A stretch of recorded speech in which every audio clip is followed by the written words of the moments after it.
Peace, peace, peace, peace. We are back. Or let me refer that. Peace, peace, peace. We are black. Welcome to Rebels Roundtable. I'm Rebel with a cause. And why do I kill? And this is Rebels Roundtable. Like, share, comment, and subscribe.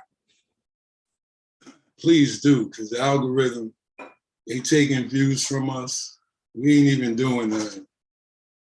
And right. Our view count is being, what they call it? Shadow ban? Shadow ban. I got proof, y'all. I recorded it myself. So they shadow banning Rebel Vision Television. So we need to like, share, subscribe, leave mad comments under the video, not just in the chat. But everybody put a us under the video in the comments. We'd appreciate that. Right. Oh, if you're wondering, this that Sun Goddess Sense. Oh, yeah. And Waldo could tell you where to go get one, you know. Oh, yeah. Go cop one of them. Go to the website, ShellyAmistadProducts.com as well. Come to the store, 4140 Jonesboro Road in Jonesboro, Georgia. Contact Shelly Amistad herself. Her number is 404-434-7963. Yes, sir. It fit good too. You do? Yeah, it feel good. All y'all shirts feel good. I want to say thank you. I said all y'all shirts feel good. Oh, yeah. You know, good material. You know, knowledge. Make sure you know knowledge don't mess with no cheap material, man. Yeah, you know. You already know, brother, man. I want to say thank you. You already know. I'm going to rock it for a week in a row. Right. Shirley said thanks, man. For rocking that Sun Goddess Sense tee, brother. Oh, my pleasure. Oh, yeah. Oh, yeah, if y'all want some more gear, go to rebelvision.com. What's your website, son? The new one. Oh, okay. Go to ShellyAmistadProducts.com as well as KNSapparel.square.site. Check it out. .square.site. KNSapparel.square.site. That's right. Hey. Oh, go ahead, brother. Go ahead. Now, you can also go to thegasfootwear.com and get you some sneakers. Check this out. Go with Faithful over a few creations. Brother Tess Johnson. Check out this dope stuff. I don't know if y'all can see it, but he do good work. Faithful over a few creations on Facebook as well as XP. And let me show you this cane he just made. The Sun Goddess Sense. Yeah. Show him the war stick. Not just cane, but staff, man. We don't talk about the cane. Yeah, I don't know if y'all can see it good, but check it out, man. Got the logo and stuff. Yeah, Brother Tess, I mean, he got a whole lot of other stuff on there, man. You got your logo on it? Yep, our logo. Woo! Got the goddess up there. He got Sun Goddess Sense written on there. Shelly Amistad. Got the He got KNSapparel scripted at the bottom. Man, way dope. So check them out, man. Faithful over a few creations on Facebook as well as XP. Go to his Facebook page as well. Hit him up. Inbox Tex Johnson. Yeah. Support Black Tex. Yep. Salute the Tex. You know what I mean? Another master. Yeah. Yeah, I'm about to get my Rebel Vision one. Oh yeah, he'll make it like how you want it. But the thing about him, he already know what you like, know what you're about. You really don't even have to tell him. Like he did this himself. That's the best part. Yeah, we ain't say what we wanted on here. He let his soul tell him what to do. Yeah, you don't even have to tell him how you want it. He gonna hook it up. That's what's so cool about it. He is connected, so right. I got all faith in him. Yeah. Big up to everybody going to the event in Brooklyn, July 1st, 2nd, 3rd. We might not be there this year. Politics, cracker politics. Yo, we letting them take over our real events, man. They want you to have your business license. They want you to pay a little tax. They double the money for the 10 by 10. I don't know if we in the higher ups. I don't know. Yeah, man. Stuff different now, man. I'm with it if everybody come out and support. Like the Malcolm X Fest was kind of ill, even though my people say they did all right. You know, nobody was like extra excited. Yeah, you know, the Malcolm X Festival down here always been dope, man. You know, they used to have the Marcus Garvey Festival in the same part. It always been crap packed. Yes, I'm Yo, Lee Clinton, I'm talking about, my bad, Kimora. Go ahead. What's the event in Brooklyn? I keep calling it the African Alliance. The African International Arts Festival. That's always in the Brooklyn Yard. That's what I'm talking about, Lee. Anaya in the building. Peace to Anaya in the building. Goddess Anaya. But yeah, all of the events, Lee, they changing the rules up. Even though we won't be affected by it, right? I think a lot of other vendors that we know, you know, all levels of vendors would be at these events. Like everybody don't have a website. Everybody don't have crazy money to blow just to be in an event. You know what I mean? Damn, man, look at the prices these days, man. Man, you will have to raise your prices up to even make your money back. You don't have no choice. Now this T-shirt is 45 or 50. Right. Instead of 25. Right. What choice you got? That's crazy, man. And we already kind of, you know, reduce our prices for the family anyway. Anyway, yeah. So it kind of don't make no sense. How could I sell you the Nat Turners for 50? I'm gonna have to hit you with the 100. Yeah. Or 75, you know what I mean? I want to sell them for 50 so everybody can have them. Right. Yeah, man. Sign of the times, brother. What can we say?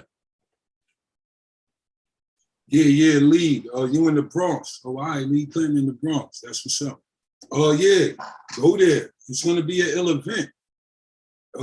It's just the politics when you behind the scenes is why we're clashing with it. But it should be an ill event. All black, everything. Beautiful day. People gonna pay. Yeah. But I heard everybody wasn't gonna go like that. So maybe I'm wrong. I hope I'm wrong. Why they say they ain't gonna go like that, brother? Because you gotta get the business license, you gotta call the city, yeah. This other shit, right? So like I said, some of us, that's not a problem. We got those papers lined up, but everybody, it was raw, man. Come with your product and come see the family, man. It wasn't too much bureaucracy, you know, in the mix. It's a lot of white people in the higher ups at a lot of these events. Hey, man, be honest, man. People just sold out, man, for the money, man. For real. Oh, Master Text is on his daughter's phone. Yo, what up, Text? We see you, baby. Yeah, we just shouted you out, brother, man. Yeah, I like your art, man. That art is fire. Show it one more time for the people. Show it one more time. One more. Big This 'em up. wild piece. We'll go up, down. Woo. Beautiful. Yeah, man. Cold Got blood. us hope in the building. We see you, Got his Queen. hope. What's up, Queen? Queen got his hope. That's my sister, man. Yeah, they're gonna be filming on Sunday. They're going live on Sunday too. Yeah, show that. So the Real Sister Code live Sunday at 6. They definitely going live. Woo! Cold, man.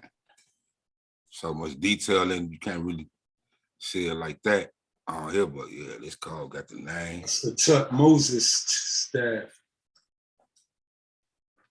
Cold, man. Got the Sankofa bird on there. You see that Sankofa bird? Yeah. Salute to Sankofa. He might be in the building too tonight. Hey, man. What we here to talk about But tonight? what we doing tonight? Hey, man, we got the Baba Oshi, the Baba, as well as Andre 360, man. They're going to be joining us in a few minutes, man. And the topic, we talked about this topic last night, so we're going to continue it again on Rebel Vision Television. Do Black men understand how to properly deal with emotions? Wow. What angle are you looking at that from? What you mean? How y'all? Why do we function out of emotion? Look at all this, how we commit violence against each other for nothing, for dumb shit. Okay. So we going deep into the fact where most beef stems off an emotion, right? Right, because And they don't know how to handle it. Don't know how to handle it, man. We ain't out here thinking, man. Well, I totally agree. I'll give my little input in it. Right. Like when we was born, right? Right. And every generation before us, women used to say to us, boys, stop doing that. That's what girls do.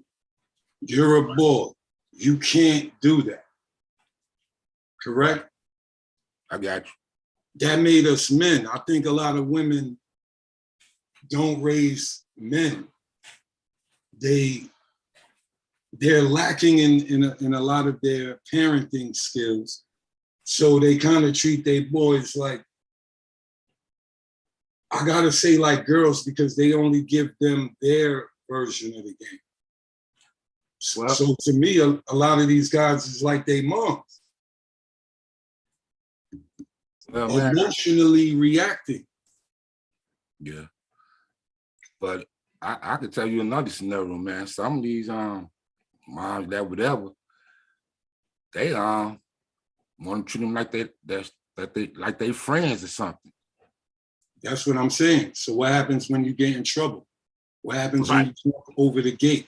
What happens when you jump over the couch? What does your mother do? Say, boy, you could break your leg. Stop. Right. These mothers, our mothers let us jump around. Right. And if we scraped our leg, what they said, get up. Get up. You'll be all right. They obsess it real quick. Oh, all right, he just scraped it. It's a little blood. You good. And I don't think a lot of mothers mandatorily make their sons. A lot of people argue today over masculine, what they call that? What's the dumb shit? Toxic masculinity. Oh, yeah. No such thing. No such thing in a war with white men. Yeah, that's what I'm saying. What is toxic masculinity? What the hell is that? I can tell you what it is. It's called rules, structure, right, law. All of these girls say they're in a toxic relationship and they say they be arguing, right? Uh-huh. But they never tell you what they're arguing over. They never tell you what scenario created the argument. Whose mind are we going to use to combat this problem? And I tell women all the time, it's a white man's world. So most of this world is in mathematical equation to a white man, not a female's theorems, right? There's room for everybody. But most of the connecting realities are in man form. So they must be met from a non-emotional, clinical, logical thought, not emotions. Right. Okay, we got our feelings hurt. A real man ain't gonna sit in his feelings. A real man gonna fix the pattern or accept the loss. This is what I teach my people. You gotta learn how to lose. Every pattern isn't gonna work. So you just gotta, what the Bible say, turn the cheek. Okay, we got our feelings hurt. A real man ain't gonna sit in his feelings. So turn the cheek, you're living still. Or trauma only exists because you bring it with you. You know what I mean? You put it in your bag and you walk down the road with it. Leave it where it was. Is what men know how to do. Real men. So women have to learn how to lose, because to me, they're teaching boys how to be like them almost. So it's an emotional reaction to everything, their feelings. And it's even worse because a man could break something. Right. So hurt the feelings of a man who don't know how to hold his emotions, and he gonna break something. So that's a lot of the core energy behind all of these shootings. Look, even back in our era, if somebody did a drive-by, think about it. What emotional, the nigga stepped on your sneakers. And you emotionalize the level. You ain't say, all right, brother, it's all good. You can make them buy you a pair of kicks. Fuck that. You gotta buy me another pair of kicks. Yep. Oh, man. You don't gotta kill them. Shit, man, you step on somebody's shoes back in the day, man. Man, that's a fight. Period. I'd rather y'all fight. Well, we don't fight no more, man. That's crazy. Okay, so then everybody's scared to get punched in their mouth, Yep. right? Okay, so then that's like being, I'm talking old school tonight. That's like being like a girl, my nigga. Word up. Because you a man and you scared for physical contact, right? So you want to go grab a weapon? Scared. And the other dude don't got a weapon? I understand if you match the weapon, right? Like it's the Wild Wild West, right? But it's not that. It's usually one dude go get the strap and come blazing at a dude not even ready. Man. So who creates, my bad, you got the mic right after this. Who creates I consider it a feminine mind frame. Although young men have to be taught by men how to handle this, if 80% of all our kids is raised by women with no man in the house, that's why I let off this convo. I don't think most of the women are saying the things the old school women used to say. Like, boy, that's what girls do. You can't do that. Like, make sure that they're in man form. Because look, feminism is in the mix, right? All through Black women, right? Yep. Okay, so then that's toxic masculinity. If you just tell my son, oh, that's what girls do. He can't do it. So who mind are we using? Why do they have to be toxic? That's because the girls wanted to stay in their form. Who came up with the word toxic masculinity, man? Well, it's really crackers, right? Shit. It's the white, all of this is white, like Lee Clinton said, liberal bullshit, but it's feminism, right? So all that fighting is for women to be able to get an abortion, right? So the devils up top wants you to be able to kill the gods in your stomach. And they calling that liberation. So think about the mind frame. They keep putting it in girl terms. So a lot of these boys is under that, and there's no man around, and you can't thug your moms. So you're gonna learn your mom's way, and then you're gonna get into the world at 18, and all the male pressure gonna hit you, and you reacting like a female. That's if you ask Rep. Because this is what I do. Half the dudes don't even control their house. We're the only men who don't control their house. So what I'm saying is, you're talking about emotions. Y'all teaching black men how to be emotional. That's why they don't hold no power. And we in a war with the white man. I tell black women all this all the time. We are in a war with the white man. You better make every boy as manly as possible,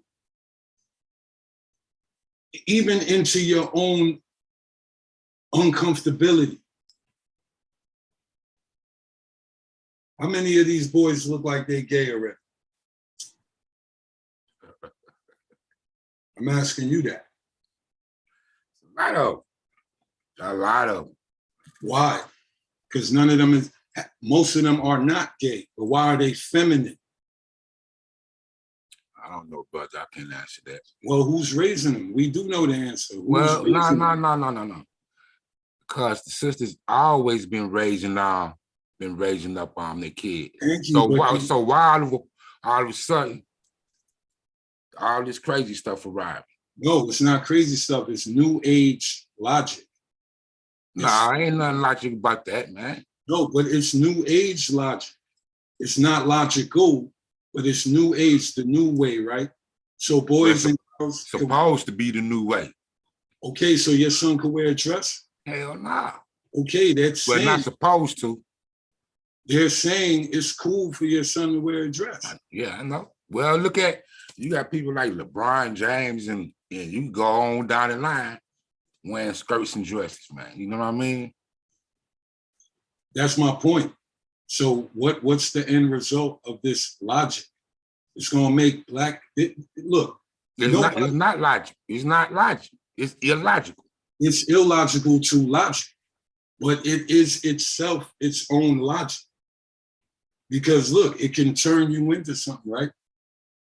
So boys could be girls, girls could be boys. See how they mixing up the pattern?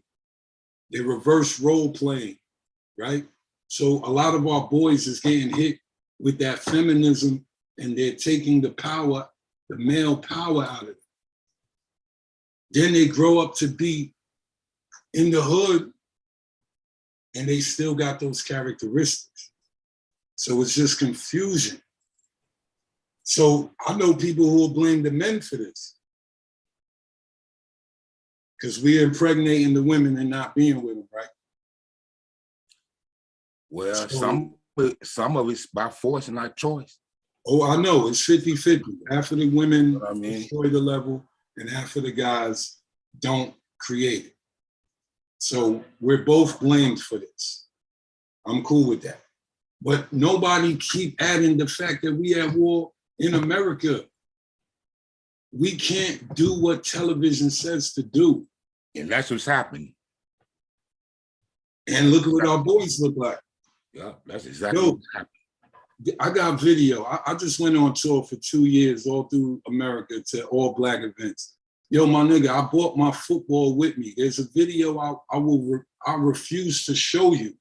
I'll show you off YouTube.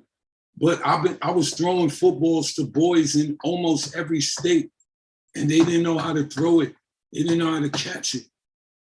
So I was in my mind blaming men, but there's no masculine energy anywhere. Not a lot. Let me just not say none. There's very little masculine energy around our young black boys. So we talking emotions, right? Right. All right. So how can a man be emotional when the whole pattern of being a man is to channel your emotions, control them? And the old school would say, you're acting like a girl.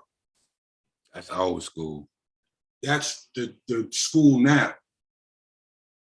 because we don't do the new age bullshit. Nah. But we stopped because our women is being inundated with the new age music. Think about the hard girls, right? They run their men, right?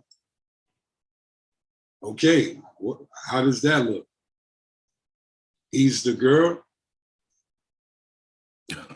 So the masculine energy is in the female. The male is all in the feminine, because masculine and feminine energy don't coincide. If you add, it'll go down. It's the yin and the yang, right? Right. So we're looking for the perfect balance. So if you ask me, we got to remember we in America and people are lying to us and they trying to change us into things we never were. And we're kind of falling for it. And you can see the results as soon as you go outside. Yo, is there really supposed to be a Nas X?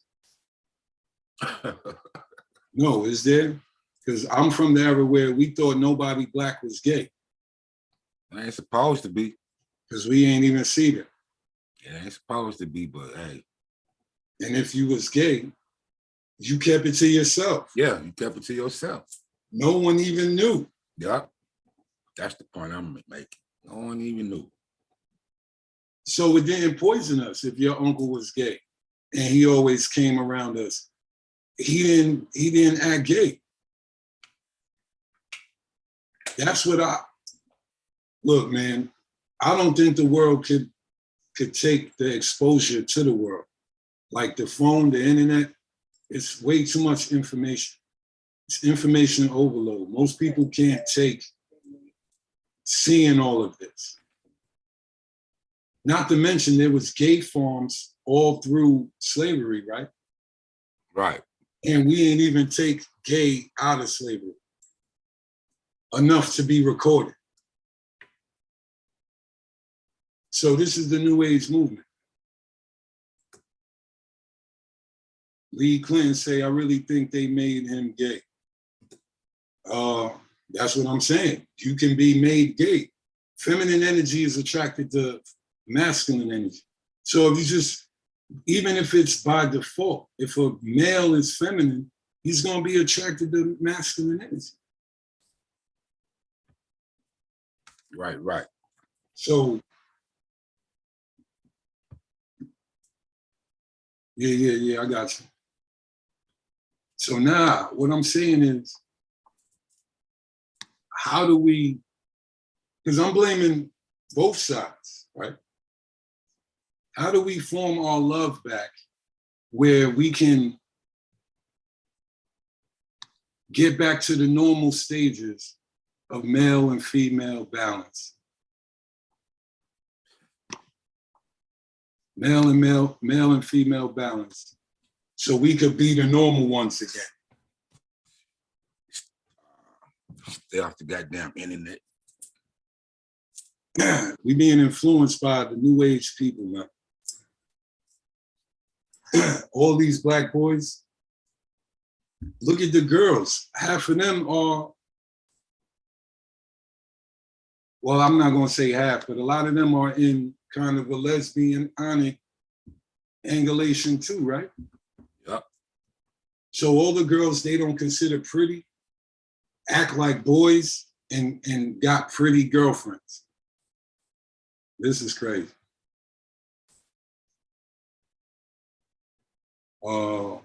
Queen Hope say there's too much information that forces people to feel that they aren't doing enough. That's my point, Hope. So you see somebody doing well and you don't get inspired to be like them, you feel bad and start self-doubting yourself because you're not at that level. That's some jealousy white girl shit or some white boy shit. Why are you jealous of somebody in front of you on the line? Ain't you supposed to peep the levels and then kind of mimic how to get it instead of crying that you don't got it? I came up and it was boys Oh, not in these days. Yeah, lesbianism is a fashion. But what I'm trying to say is look how out of sync we are. So the girls hold a lot more masculine energy than a lot of the guys. So how did we let them switch components?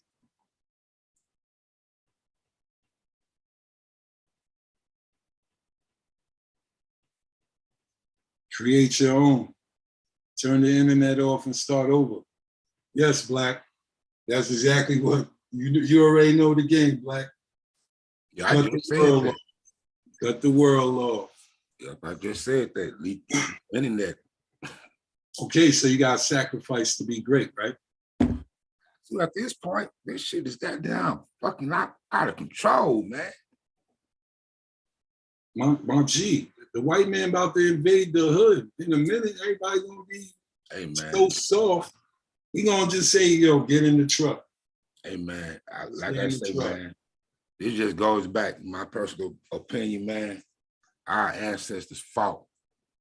They fought against the system. You know what I mean? And you know what I mean? If their life had to be tooken, then so be it. Man, we don't fight for nothing, period. You know what I mean? Come on, man. Our ancestors be rolling over in their goddamn grave with all this crazy stuff going on, man. This is not our culture, man. We used to be a proud culture. All that is gone. You know what I mean? I mean, you know, our ancestors will be rolling over in their grave. You know, all the stuff Martin Luther King, you know, what he fought for with the civil rights movement, Malcolm X, you know, Harriet Tubman, Frederick Douglass, Fred Hampton, and the list go on and on and on. It's like they fought for nothing. 27? No, I hear you, brother. You know what I mean? 427? Oh, nah, keep going. Yeah, I mean, you know. Oh, yeah, he's in. And then, you know, we talk about violence, man. Come on, man. It's like unbelievable, man. I like what you just said. Juneteenth, man, just example, Juneteenth, it hurts me, you know what I mean? Baba Oshi, how you doing? Hey there, brother, how are you? Hey, man. Good to hear you, good to see you. Always good to see you, Baba Oshi, man. Every time I see you, you smile, man. You make me smile, brother. Light up the room, man. Peace to Baba Oshi in the building. Peace, brother. Can you hear everybody? Peace, my brothers. I'm just trying to bring some positive energy, man. Yes, sir. That's just right. Trying to bring positive energy. That's right, always. Man. Okay, so do Black men know how to properly deal with their emotions? Let's just get right into it. Well, some do, some don't. And also, too, we have to understand what is directing and guiding their emotions. You know, there are some of us who are very emotional because of how we were reared, things we have allowed to affect us. And then there are some of us who are cool. We don't let anything about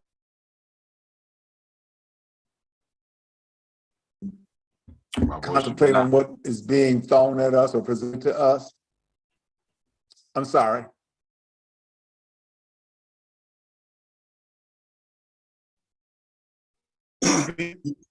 Yeah, you're breaking up a tiny bit. Just start over, I guess. You froze. But they be hating on us, man. I know, right? Come on, we have, come on. A lot of technical difficulties in the last week or two. We don't understand why, but you think he froze? Yeah, he froze. I'm I'm gonna text him. We probably got to resend him the link. Let me All right, resend him. send him the link. He should be able to use the yeah. I like where he was about to go with it though. Oh yeah, you know about Ocean. First thing he said is some men know how, some men don't, and there's a lot of confusion. Now, let me ask you this before he comes. Do women respect men who don't control their emotions? Man, dude, you know, I hate to say it, man. I'm talking about this new age stuff. Mm-hmm. This new age stuff. It seems like a lot of these young sisters do, man. Because, for example, when we talked about this, you know what I'm saying, briefly last night, the incident that happened in Chicago, and I know exactly where that's at in the Wild Hundreds, because it used to be a chicken joint owned by Black-owned family. Now it's Harold's? Maxwell Polishes. I know exactly where that spot is at. I went there a few times, you know, way back in the days. But it was supposed to be like his wife was doing the filming, and he'd be like, oh, telling the sister, yeah, you go get it now. That's the answer to your question, man. But wait. I didn't get it. What that mean? That mean what was the question you had said again? Rephrase the question. Do women respect men who can't? Okay, yeah. Do women respect? The answer was, yeah, and I gave an example. That was his wife recording what was going down and made a statement like, yeah, I told you was gonna get her.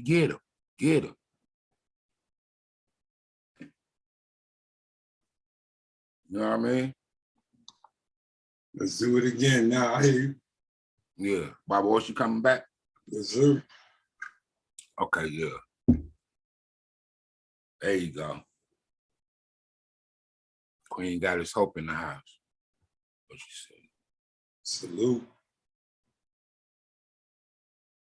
Real Sister Code, Sunday at 6. Salute to all the goddesses. Yep. The real Sister Cole in the house. He went back out. Oh, I might as well say this now. We're going to get off Zoom. This might be our last Zoom because I don't know, it could possibly be mine. Yeah, probably had a bad reception. But you gonna start using Zoom, StreamYard or something? Everything else in my house is working perfectly. So, yeah, there's two other. Yeah, there you go. He back. So we're going to get off Zoom, man.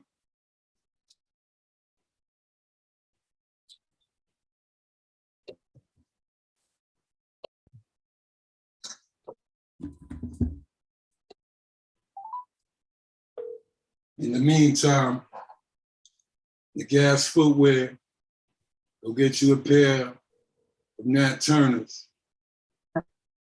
Go online, look us up. Ashe. Okay, yeah. Oh. I don't really think it's mine. I just know Zoom ain't. Yeah, he trying to come in. He probably having bad reception on his end. Is it raining? It could be. Yeah, probably on. Yeah, it could be. Yeah. Is it raining? There you go. Okay. See you now, Babos. Yeah. What about a phone line?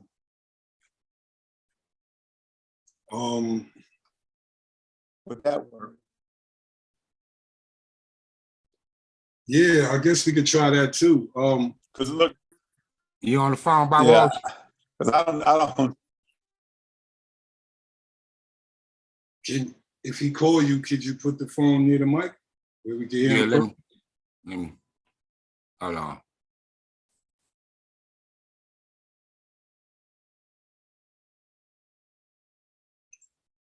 Vulnerability is important. However, you can't be crying over everything and wanting to make a deal out of every small thing because your feelings hurt. People want to have their cake and eat it too. I agree, Hope. And the broad breaking. Yeah, Oshi, if you can hear us, Wardo gonna try to call you. And I guess we gotta do Okay. that. See, look, that came in perfect. Sure, I don't work. Okay. Okay, I'll hang up. All right, appreciate you. Much respect. Thank you. Sorry if it's us. I'm gonna figure it out, but it possibly might not be you. We don't know the reason. But we're gonna get Baba Oshi on the audio, y'all. Yeah, let me call him now. So bear with us.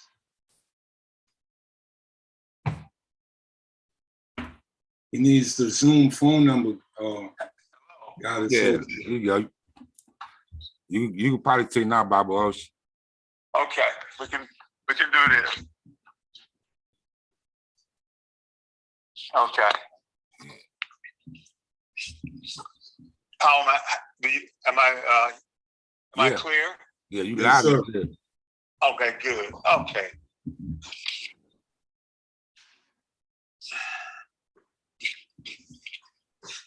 Okay.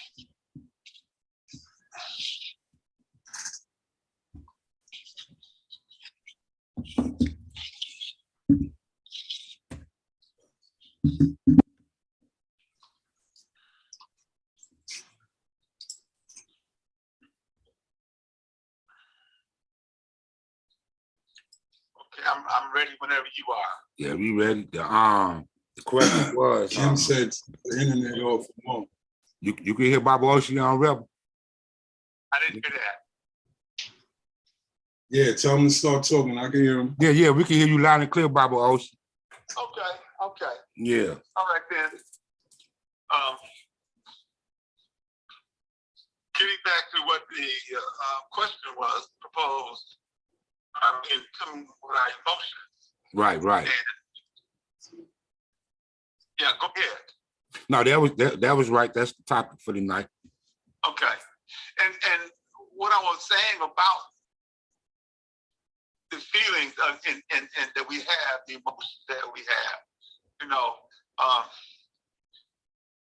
think about human emotions. It depends upon, obviously, individuals. Some become more emotional than others. And those individuals, they can't handle it. Emotions get the best of them. They become psychotic, they become sick, they become ill. Some even take it to extremes. And then there's some people who are just too cool. They have a balance, just like my aunt. There's a harmony and balance. So within your emotions, you just can't be over emotional, but you cannot be motionless or not to care about anything at all. You're just too cool. You have to strike that balance, especially for us as American African men, because society causes one's emotions to get the best of them or to become over emotional. They direct things at you to get you to feel a particular kind of way, to get you to buy, to get you to sit, to get you to do all kinds of things. This is a society, unfortunately, that is corrupt and very evil. And a society that is not conducive to us as African people, and particularly us as men. What was striking to me the other day reading a statistic about our situation here, that we have lost population about 15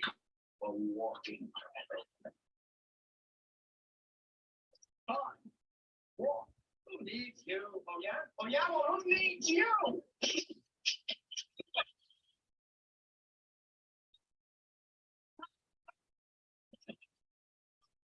Pretty good. Play that again. Yo, Kenwado, you muted.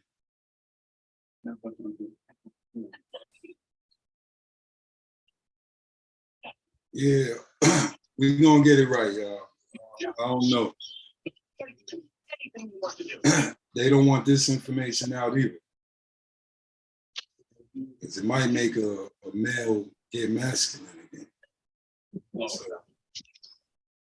Talk to me. I heard it talking. I just heard it talking when you came in the yo, room. Kenwado, you on mute? Can you hear me, Rebel? Yeah, I can hear you, Henry. Peace to the Oh, God. yeah. Peace to the God. What's the deal with you, man? Well, you can answer the question before Wardo and Oshi come back. Okay. Do Black men know how to properly deal with their emotions? Ooh. On a mass scale, I would say no. I would say no. That's why you have so much black on black crime out here. You know, crime's a passion more than anything. You know, we haven't learned how to deal with that. We taught to keep everything bottled up inside, and we mess around and, you know, we wait till it gets to a boiling point where it bubbles over, and now we explode. I used to be one of those guys, man, when I was younger.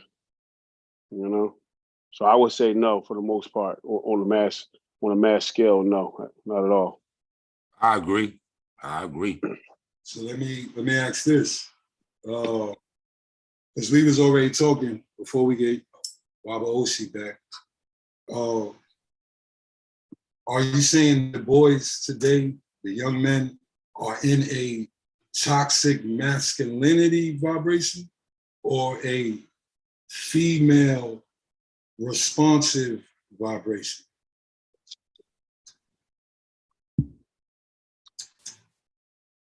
I would say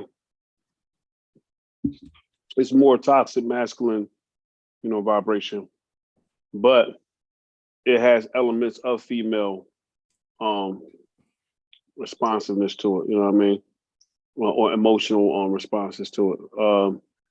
What I mean by that, it's been a real it's real. We know it's been a real identity crisis amongst the black man and the black woman or who they are. You know what I'm saying?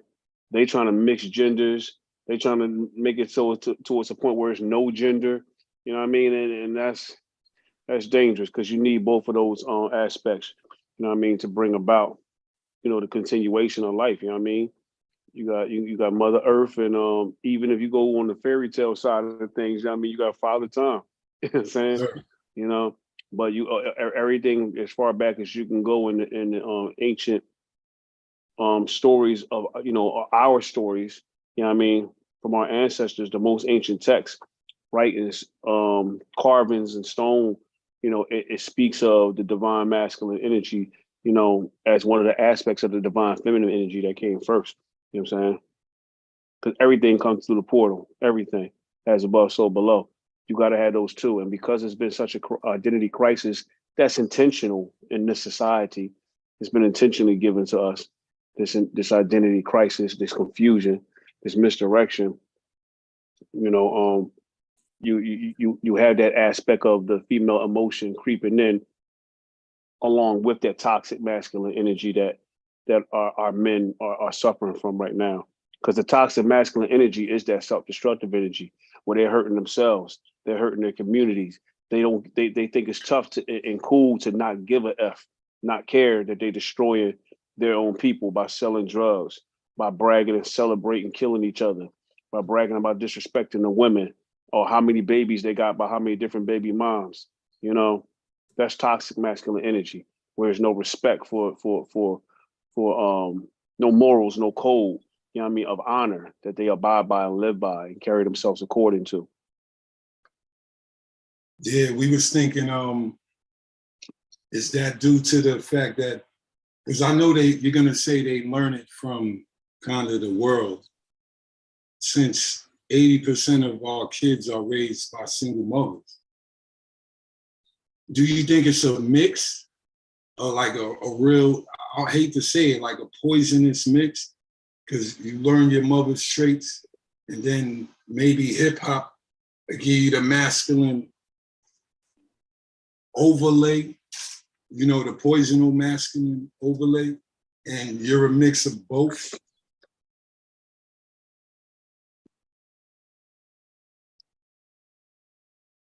I think whenever you have an imbalance, it opens the doorway to poisonous things, to imbalance, which could lead to disharmony. You know what I'm saying? And things being out of sync. And once you get things out of disharmony, out of sync, out of balance, you know what I mean, it opens the door to total chaos. And that's what we're experiencing as the Black man. You know what I mean? You know, there's aspects of the feminine that we supposed to carry. We supposed to have some sort of emotion. You know what I mean? But it's supposed to be balanced emotion that we keep in check.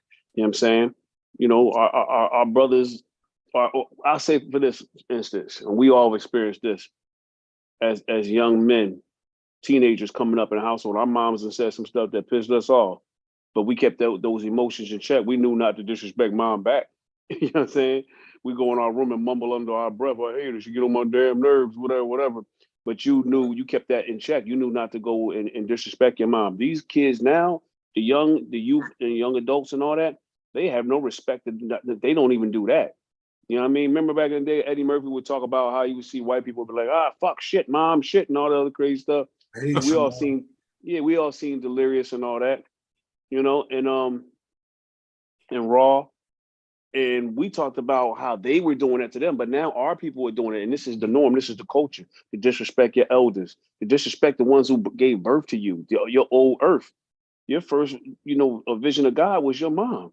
You know what I'm saying? She brought you in here and nourished you in the womb, you know, even through the umbilical, and then nourished you outside of the womb through the breast. You know what I'm saying?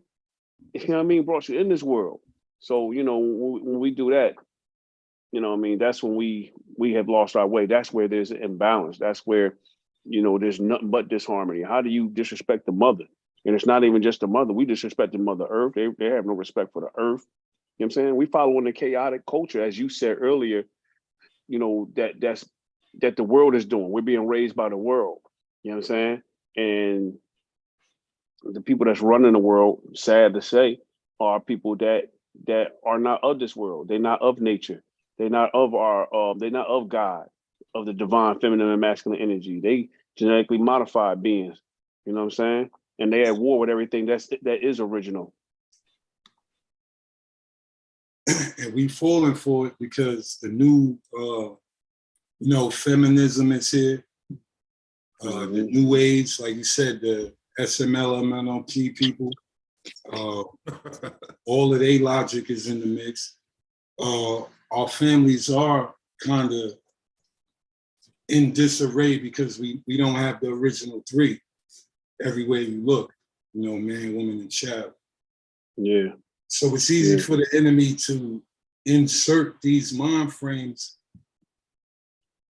Yo, the Black woman is God. Please know that this is Rebel Talk. I'm sure everybody here agree, but the Black woman is God. So when I'm trying to fix her, don't think I'm coming at the Black woman. We have to be real with this. So I'm just saying, if you're hearing us talk, just know we know the Black woman is God. You feel me? So all I'm saying is, I'm not gonna say it's nobody's fault. I'm gonna say we forgot we in a war. Mm-hmm. And the Black woman, although is on the front lines being shot up every day in front of the village, she still gotta remember we at war. She can't keep taking these new mind frames that her job might be pushing on her, or the culture of television. I'm telling you, it's our fault that she's alone. Yes. I believe that. But she still got to remember we at war. And she can't be as friendly to the enemy. I think a lot of it comes from her not truly understanding the mechanical, mathematical game the white man played. Like he make everything look good as bad. And a lot of them is falling for the mirage. And you can see it on our kids. Like, let me ask you this. The feminism of young Black boys, where'd that come from? You know, I've been seeing it a lot lately too. The feminism from young Black boys. Well, it's a couple of things that I believe contribute to it. They're saying they're putting certain things inside the food, certain type of hormones inside the food. You know what I mean? That's making, you know, making men be more feminine. You know what I mean? Taking away from their masculinity. They're saying they're putting certain things in the drinking water as well that is affecting us. See, we are being supplied by everything that we need to survive. It's being supplied by our enemy, by those who wish to destroy us, who seek to destroy us. And we know what Malcolm said back in the day, only a fool would send his kids, you know, to be taught by his enemies, to learn from his enemies. You know what I'm saying? What kind of fools are we to accept, to allow ourselves to be fed by them? We can't even provide our own means to sustainability through food. You know what I'm saying? That's a weakened state. We talk about we want to break away from them, but we haven't learned certain vital skills that we need in order to survive. How many of us can live off the land? You know what I'm saying? So when we allow them to feed us, give us these toxins, give us these poisons, all the stuff they injected into the food, the food chain, in the waterways and water systems that we use to purify and drink off of. You know what I'm saying? You're gonna have things that's in disorder and disarray. You're gonna have possibly, as what people are saying. Like I said, I don't know because I'm not at these facilities, but the word is they putting it in our food. And these babies are coming out, or this is the result. These feminine young boys coming out. That's the result of what they're putting into our food. Of course, we're affected. We consume more than just what we put in our mouth. You know what I'm saying? You are what you eat, right? Yes, sir. But we also consume what we hear. Music carries a vibration, and it affects your internal vibration. You know what I mean? Your internal frequency. Yes. Yeah, exactly. It affects your internal vibration and frequency. What you see visual is even worse because now you're getting visuals of the stuff that you were hearing and you're seeing it. You know what I'm saying? And your imagery, your eyes are the windows to your soul. So what you allow your eyes to see on a regular basis and you become desensitized to after a while because you're seeing it. You're used to seeing naked people on TV. You're used to seeing blacks killing each other on the reality TV shows or on these shows called Power and all that. And I'm not dissing any particular show. I'm just saying all this stuff is being fed to us. This ain't like what we grew up on. We grew up on stuff that taught us a lesson. You seen Good Times and they were struggling in the hood, in the projects in Chicago, but you know, they had a message at the end of it. They had gang stuff on there, you know what I'm saying? But they had a message at the end of that. They had people trying, you know, boys, you know, like JJ trying to holler at women. He was trying to be a player, you know what I'm saying? But he wanted to be so much more also, you know what I'm saying? And he respected women. You know what I'm saying? Thelma ain't taking no shit. You know what I'm saying? She was a strong Black woman. We a lot of us watch, yeah, right. A lot of us watch Good Times just for Thelma. You know what I'm saying? Strong Black women, you know what I mean? Hey, she still look good, man. Exactly. We had John Amos, you know what I'm saying? You know, who was a strong Black father. Strong Black father. Now what we got is nothing but Black on Black crime, self-destruction. But you know what though, bro, to even add to what you're saying, what we got now, we got a show called The Modern Family. Mm-hmm. And in this Yaruga Ride show called The Modern Family, you got two dad households. Yeah. So brother, two dad households? Two dad households. Man, I'm glad I don't watch TV no more, bro. You know, you got cartoons. You got the Proud Family that's on Disney that's, you know, celebrating that stuff. So, like, to your point, but to back up to your points, you saw the Black man in the household. James was frustrated a lot. He might be pissed off, but he was there. He was there to lay down the law. What was really known for? He'd get them ass whooping, sting your behind. And he know other children that they came to his house with that a no nonsense strict father. So, like you said, bro, that is always what I talk about: the social engineering, the social theory components to how we see things visual. Everything we take in through our eyes, through our ears. Like you said, okay, a lot of times we blame the music, and I know I say a lot about the music, but we got to look at the movies. We got to look at a lot of movies. Video games too. Video games. I'm not from a young age. So there's a lot of stuff that you have to shelter your children from. Yes. And it's not just the movies. It's not just the movies and the video games. Also, Ken Wardle and Obasi. Social media is censored. Oh man! You say some positive stuff on there for the black people.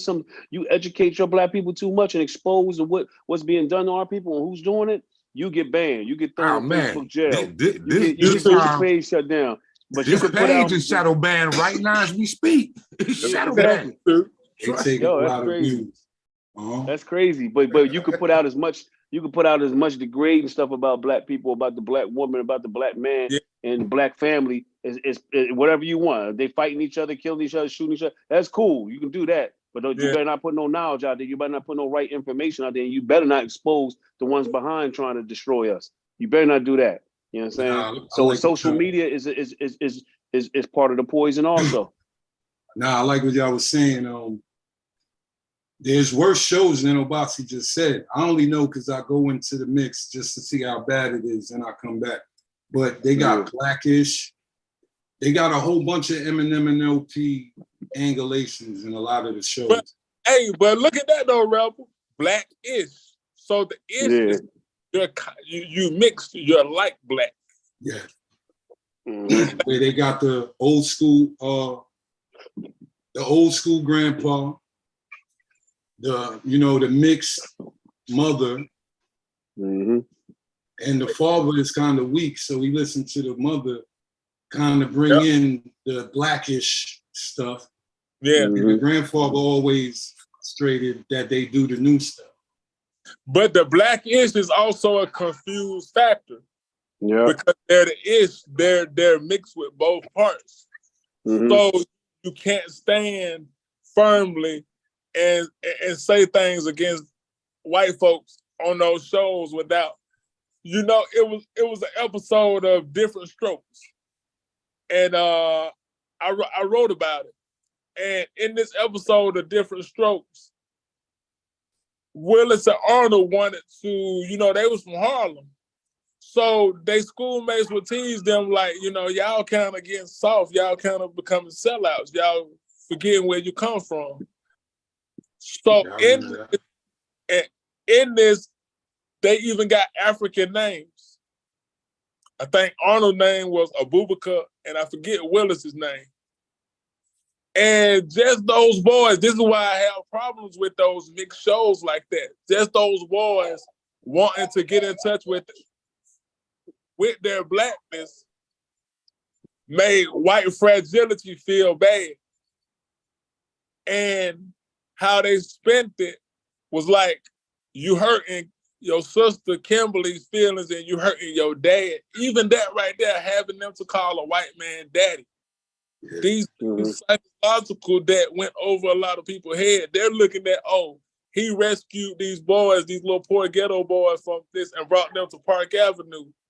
But that really kind of like neutralizes them. Much like the movie The Blind Side, that neutralizes them because they got that black-ish mentality. And they not even mixed. Yeah, wow. It's just like so when shows like that, you know what it does to you. You got it. No, you got it, man. Go ahead. It's just like The Little Mermaid.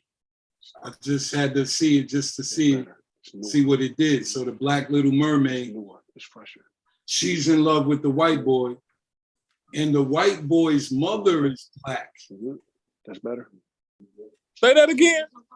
In the new Little Mermaid, of course, the social programming is black girls to love white boys.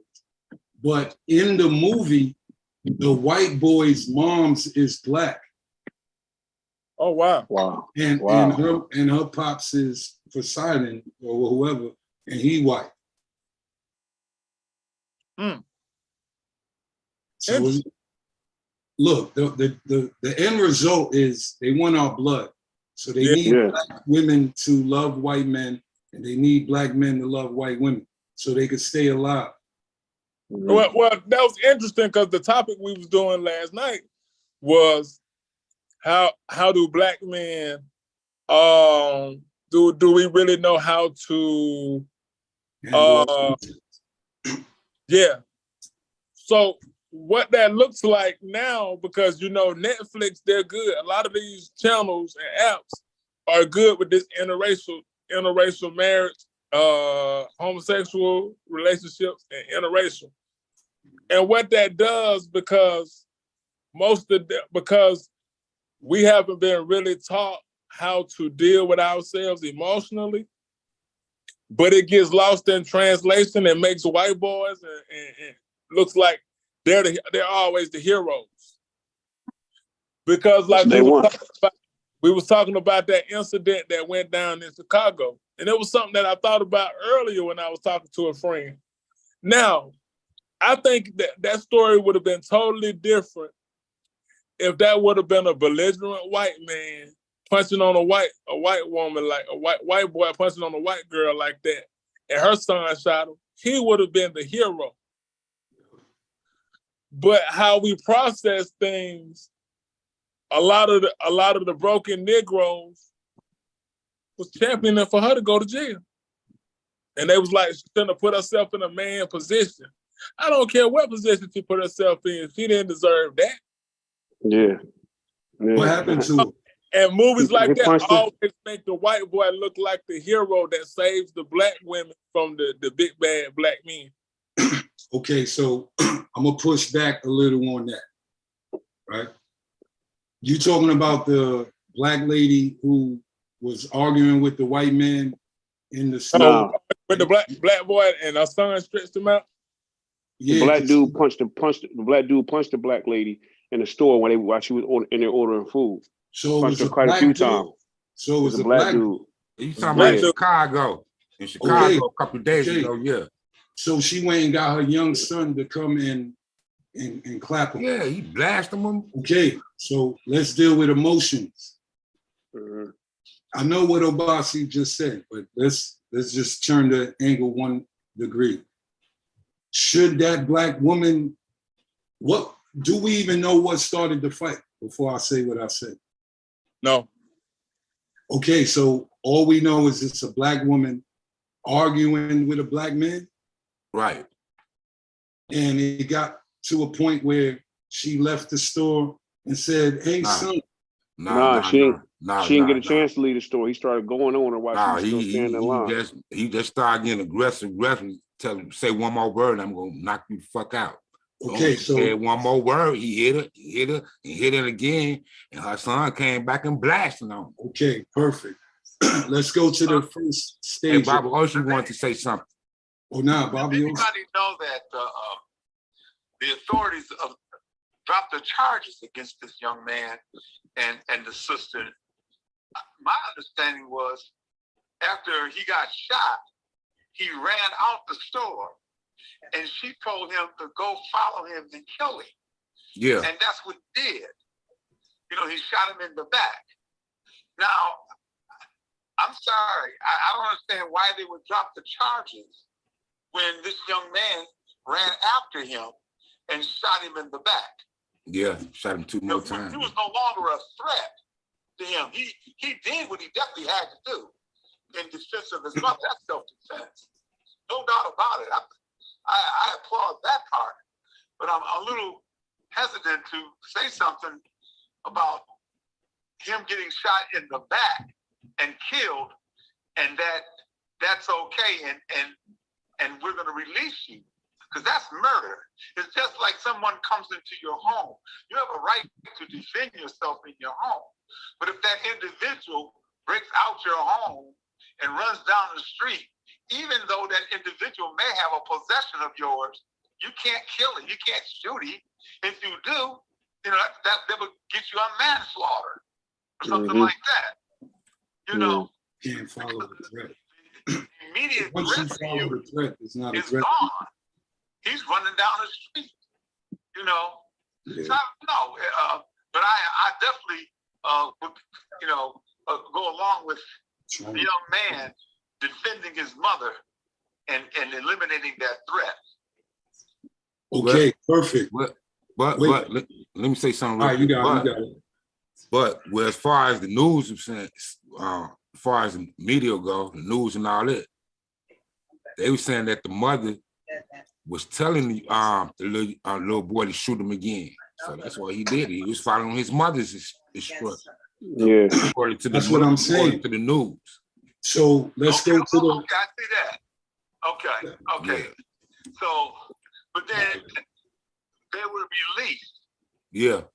You know, and okay, yeah, he's following his mother's instructions. Yeah. His mother's said, "Hey, go ahead, chase him down, and shoot him again. Yeah. As many times as you need to. You feel, It did.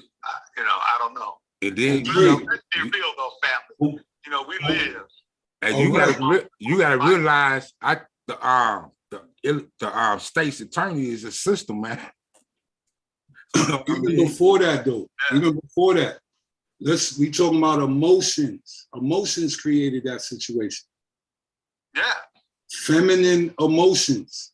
Now, I y'all gotta just said, on that, bro.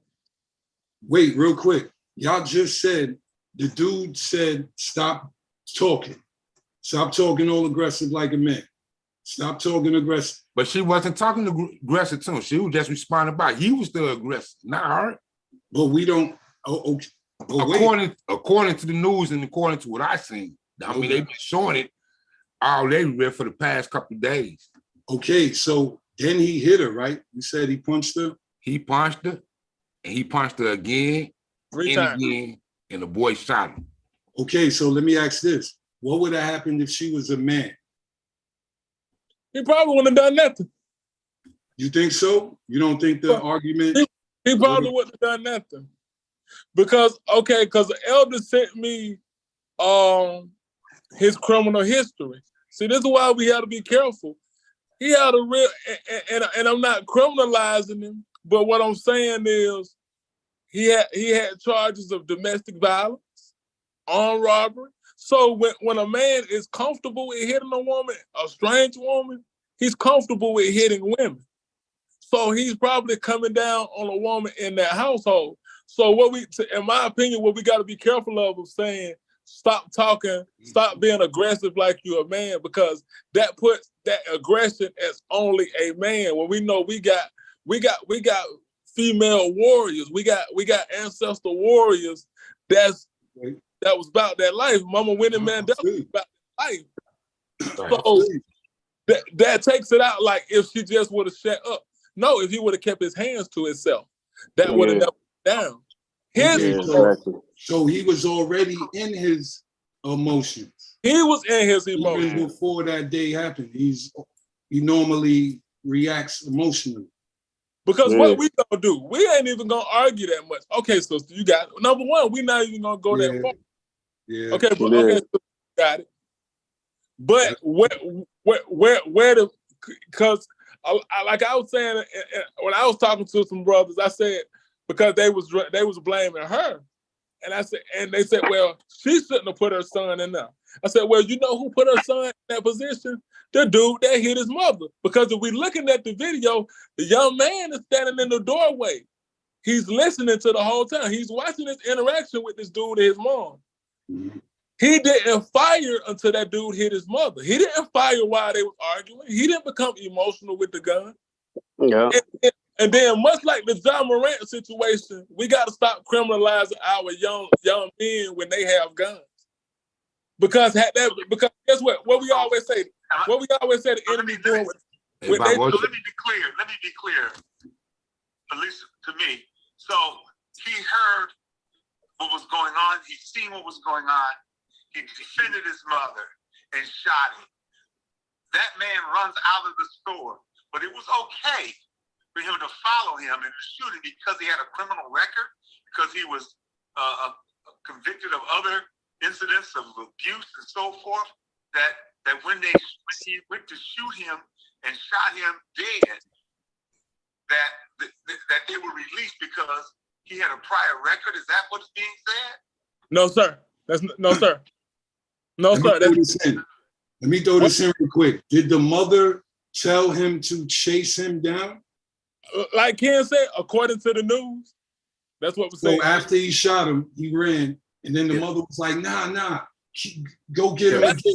Get him again. Yeah. Yes, that's why they were being faced with that. So no, what I'm saying is where the incident happened when he put his hands on her. So that's saying he has a record of putting his hands on women. That's what I'm bringing up. I'm not bringing up the record as justification to murder him.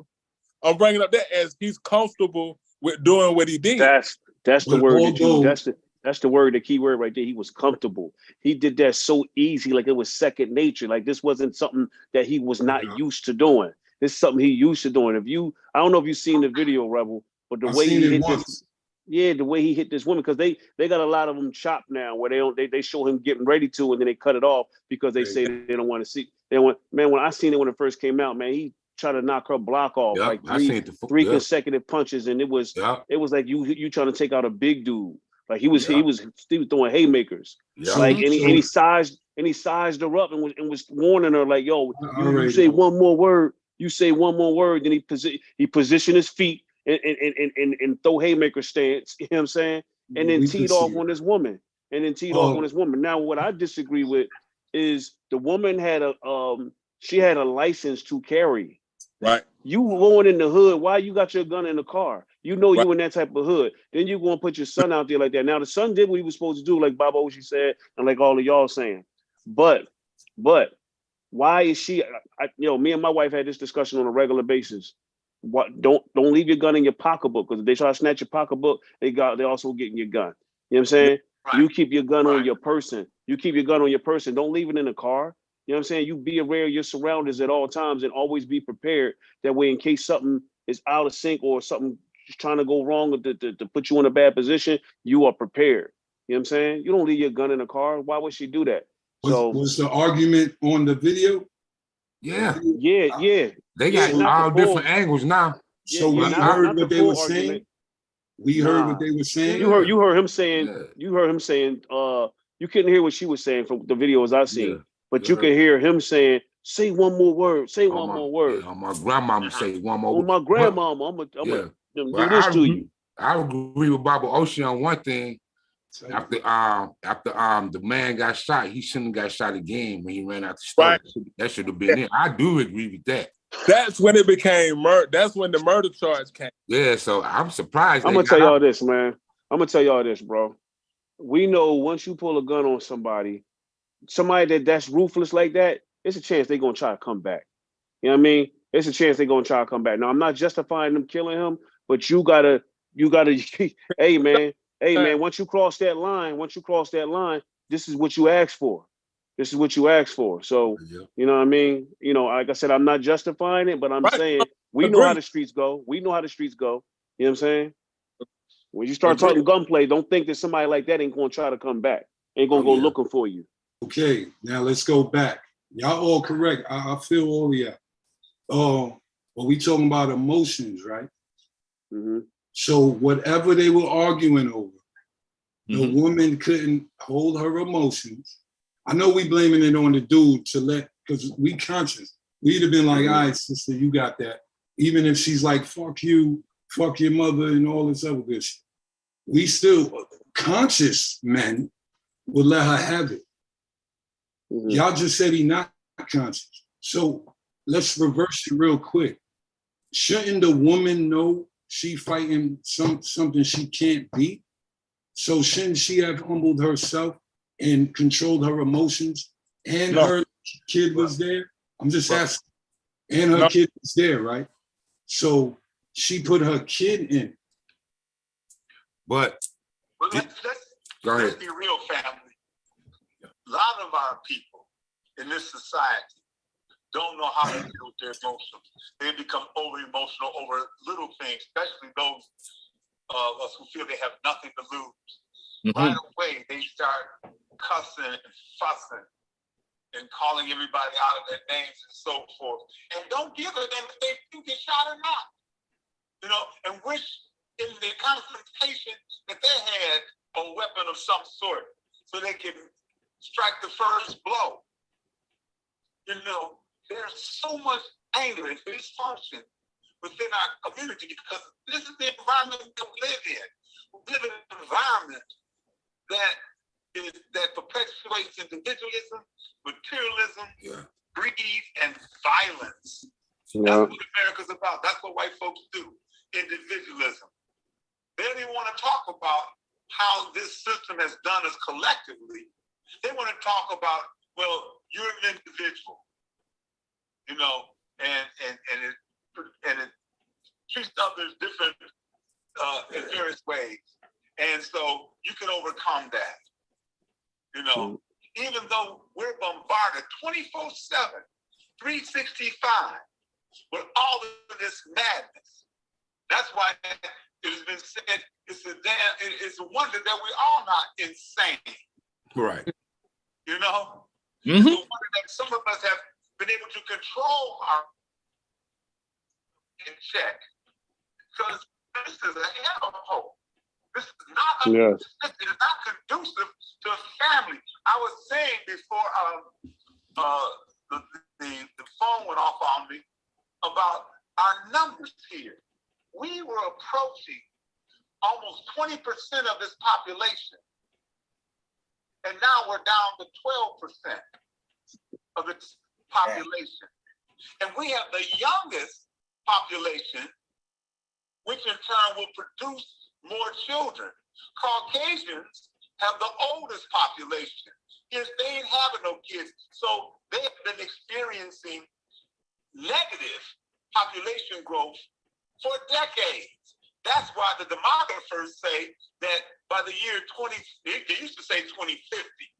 Now they're saying 2035, which is just 12 years away from now. That they will be the minority. Latinos would be the largest group in this country. We would have been the largest group in this country, but of course, our population kept dwindling. And why? Because of a number of factors. Homosexuality, going with white women, mass incarceration, drug addiction, drug abuse, and a host of other things that have been part of our demise as men. You know?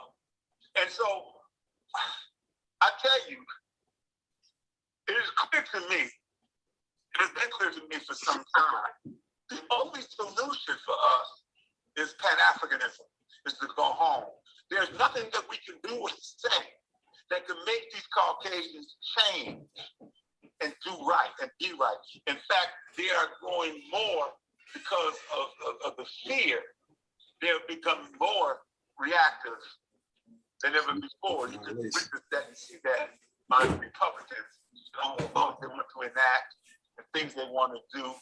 You know, and it's a damn shame there's some Negroes that go along with this shit. I saw some Negroes on the news the other day, you know, for Trump. It's crazy. But I understand that's what it does. So I'm saying, if we really want to talk about our sanity, if we really want to talk about family, really want to talk about male and female relationships and control our emotions, we got to get up out of here. Yeah. This place drives us insane. I agree. I wasn't blaming any of the parties. I'm blaming both of them because just like Baba Oshi just said, they fell for individualism, not one of them parting each other. I'm talking about in the argument space, whatever started it. But that's why I wanted to bring it back too, because that's what it was sounding like, because you was like, it was her job to humble herself and control her emotions. No, it was both of their jobs to control that. Yeah. It was because we are a collective. It was those people in the restaurant job, the brothers in there to say, Hey, come on, bro. No, the Yes, sir. sister, Yes, chill sir. out. No.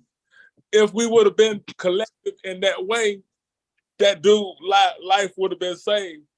Because now we have to look at the aftermath, in my opinion. The aftermath is they got to get up out of Chicago. They got to get all the way up out of Illinois, because there are some people that's going to be looking to get that young man back, because there's some people on the side of the family that's just ignorant. They don't care what happened. They're going to be looking for him. He's going to be food in the streets. She's going to be food, because they're just looking at it, like Baba said, that you murdered my people. They're not looking at it through sane eyes. And that's what Baba's alluded to, that we have to look at what's going down. So we got to look at it as a collective. It wasn't just her job to hold her emotions, his job, both of them. I totally agree. All right, you got it. Okay, Nope, nobody said no. I know I got it. Nope, dead situation, and nobody died.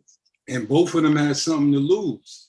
I mean, his job, not even his life, his job, and she was with like a 15-year-old, right? How old? He had 2 daughters, man. No, I'm saying the lady was with her son. How old was he? Dude had 2 daughters. 14. Okay. My point is they was both suffering under individualism. They didn't pardon each other. It got to that level. And like you just said, what's worse is everybody else in the spot had to be suffering from individualism because they didn't try to stop it. Because what they say, bro, I'm gonna mind my business. That ain't my business. Well, if you don't think in a collective, it ain't your business. Well, you gotta look at it. What we would have did if we was all in the store. What would have happened if all 4 of us was just, all 5 of us, Baba Oshi too, was eating in that same store and we just hear the commotion? We didn't think. We just try to de-escalate it. I know. I know it. I know we would have. We would have intervened and said, y'all come out. One get the brother, one get the sister. Come on, because you can't just jump on him and calm him down, and you can't just jump on her. We got to be fair. We got to render mayat. We got to render justice. We got to balance. Yeah. Well, it looked like it was 2 older men that was in the store. One of the you can see one of the older men, elders, that ran out. He probably was scared. What an elder man gonna do? Wait, that's before the gun? You think they were scared? No, he was standing behind. The elder man was standing in the back of the line. He was an older man. Yeah, he was an older dude. He was older man. I heard she was screaming the gun talk. She was like, yo, I got it in the car. I got it in the car. I'm gonna go get that. But it's fact. So that's when we might have kind of jumped in the middle of it, because it's getting to gun talk. But see, what I'm saying, we probably would, but you gotta realize that's an older man. He probably, man, what the hell I'm gonna do? He's not physically capable of stopping that dude. You know, man, I hate to say it, man, but it's the truth, man. Some of these people are straight savages, man. That old man is probably just scared, man, to even stop anything. I agree. Yeah. But it go back to what Baba Oshi also said, the conscious level or a Pan-African factor. Because Baba Oshi is the elder. He wasn't gonna, he would have said something.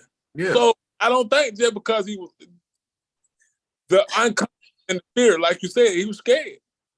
Yeah, and don't forget, y'all talking about technically regular niggas, right? So they not really thinking in a communal aspect. Right. So just like Waldo said, yo, that ain't my business. Mm-hmm. You know, if it go, whatever, if it calm down, whatever, I'm gonna just take my chicken and bounce. Yeah, because you know, one thing we do know, these young brothers, they don't care. They will shoot you. They will shoot you. That's right. And then that area, I know that area very well. That area is gang infested, gang related. We are literally on the south side on 116th, the restaurant. Hostley. Okay. Yeah, no, Hostley used to. I remember years ago. The Wild Hunters. I remember years ago that before they turned it into Jewtown Police, it used to be a chicken shack. It was a black-owned restaurant. I remember. All right, so bottom line is both of them were operating in their emotions. Well, I put it like this.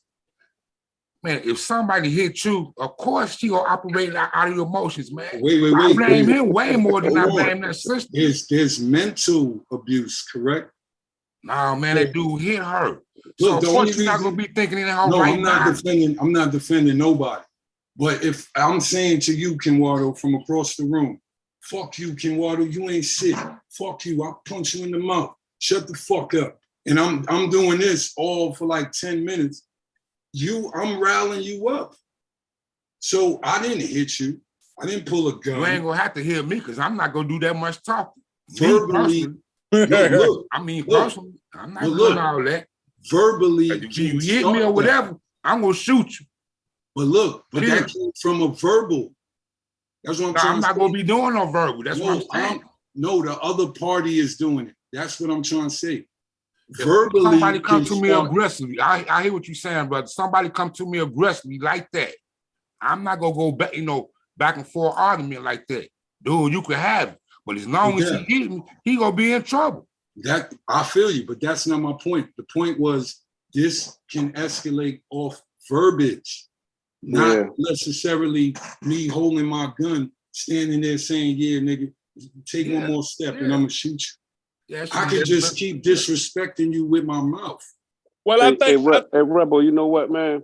It goes back to what we was talking about earlier, Rebel, when you was like the toxic, is it toxic masculinity that we dealing with? You got the toxic masculinity that they was dealing with because that dude was acting very irrational. Right. He was out of his African mind. The woman, I blame her too because she was acting out of her African mind.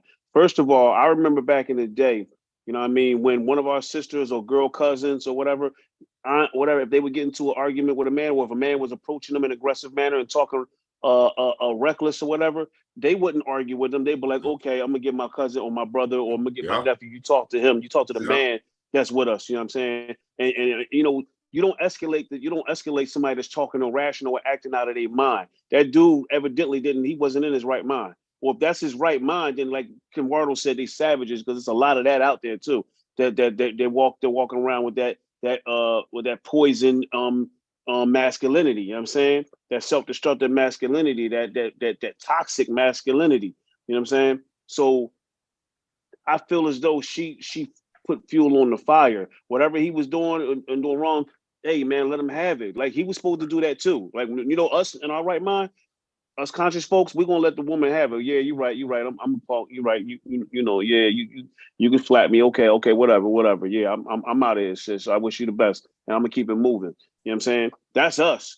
He wasn't talking rational. So she was supposed to recognize that and say, hey, I'm not a man. I'm not gonna be able to fight this man. Let me go ahead. So it was on both of them to do that. But it's a different era that we're living in right now, and these women are toxic also. You know what I mean?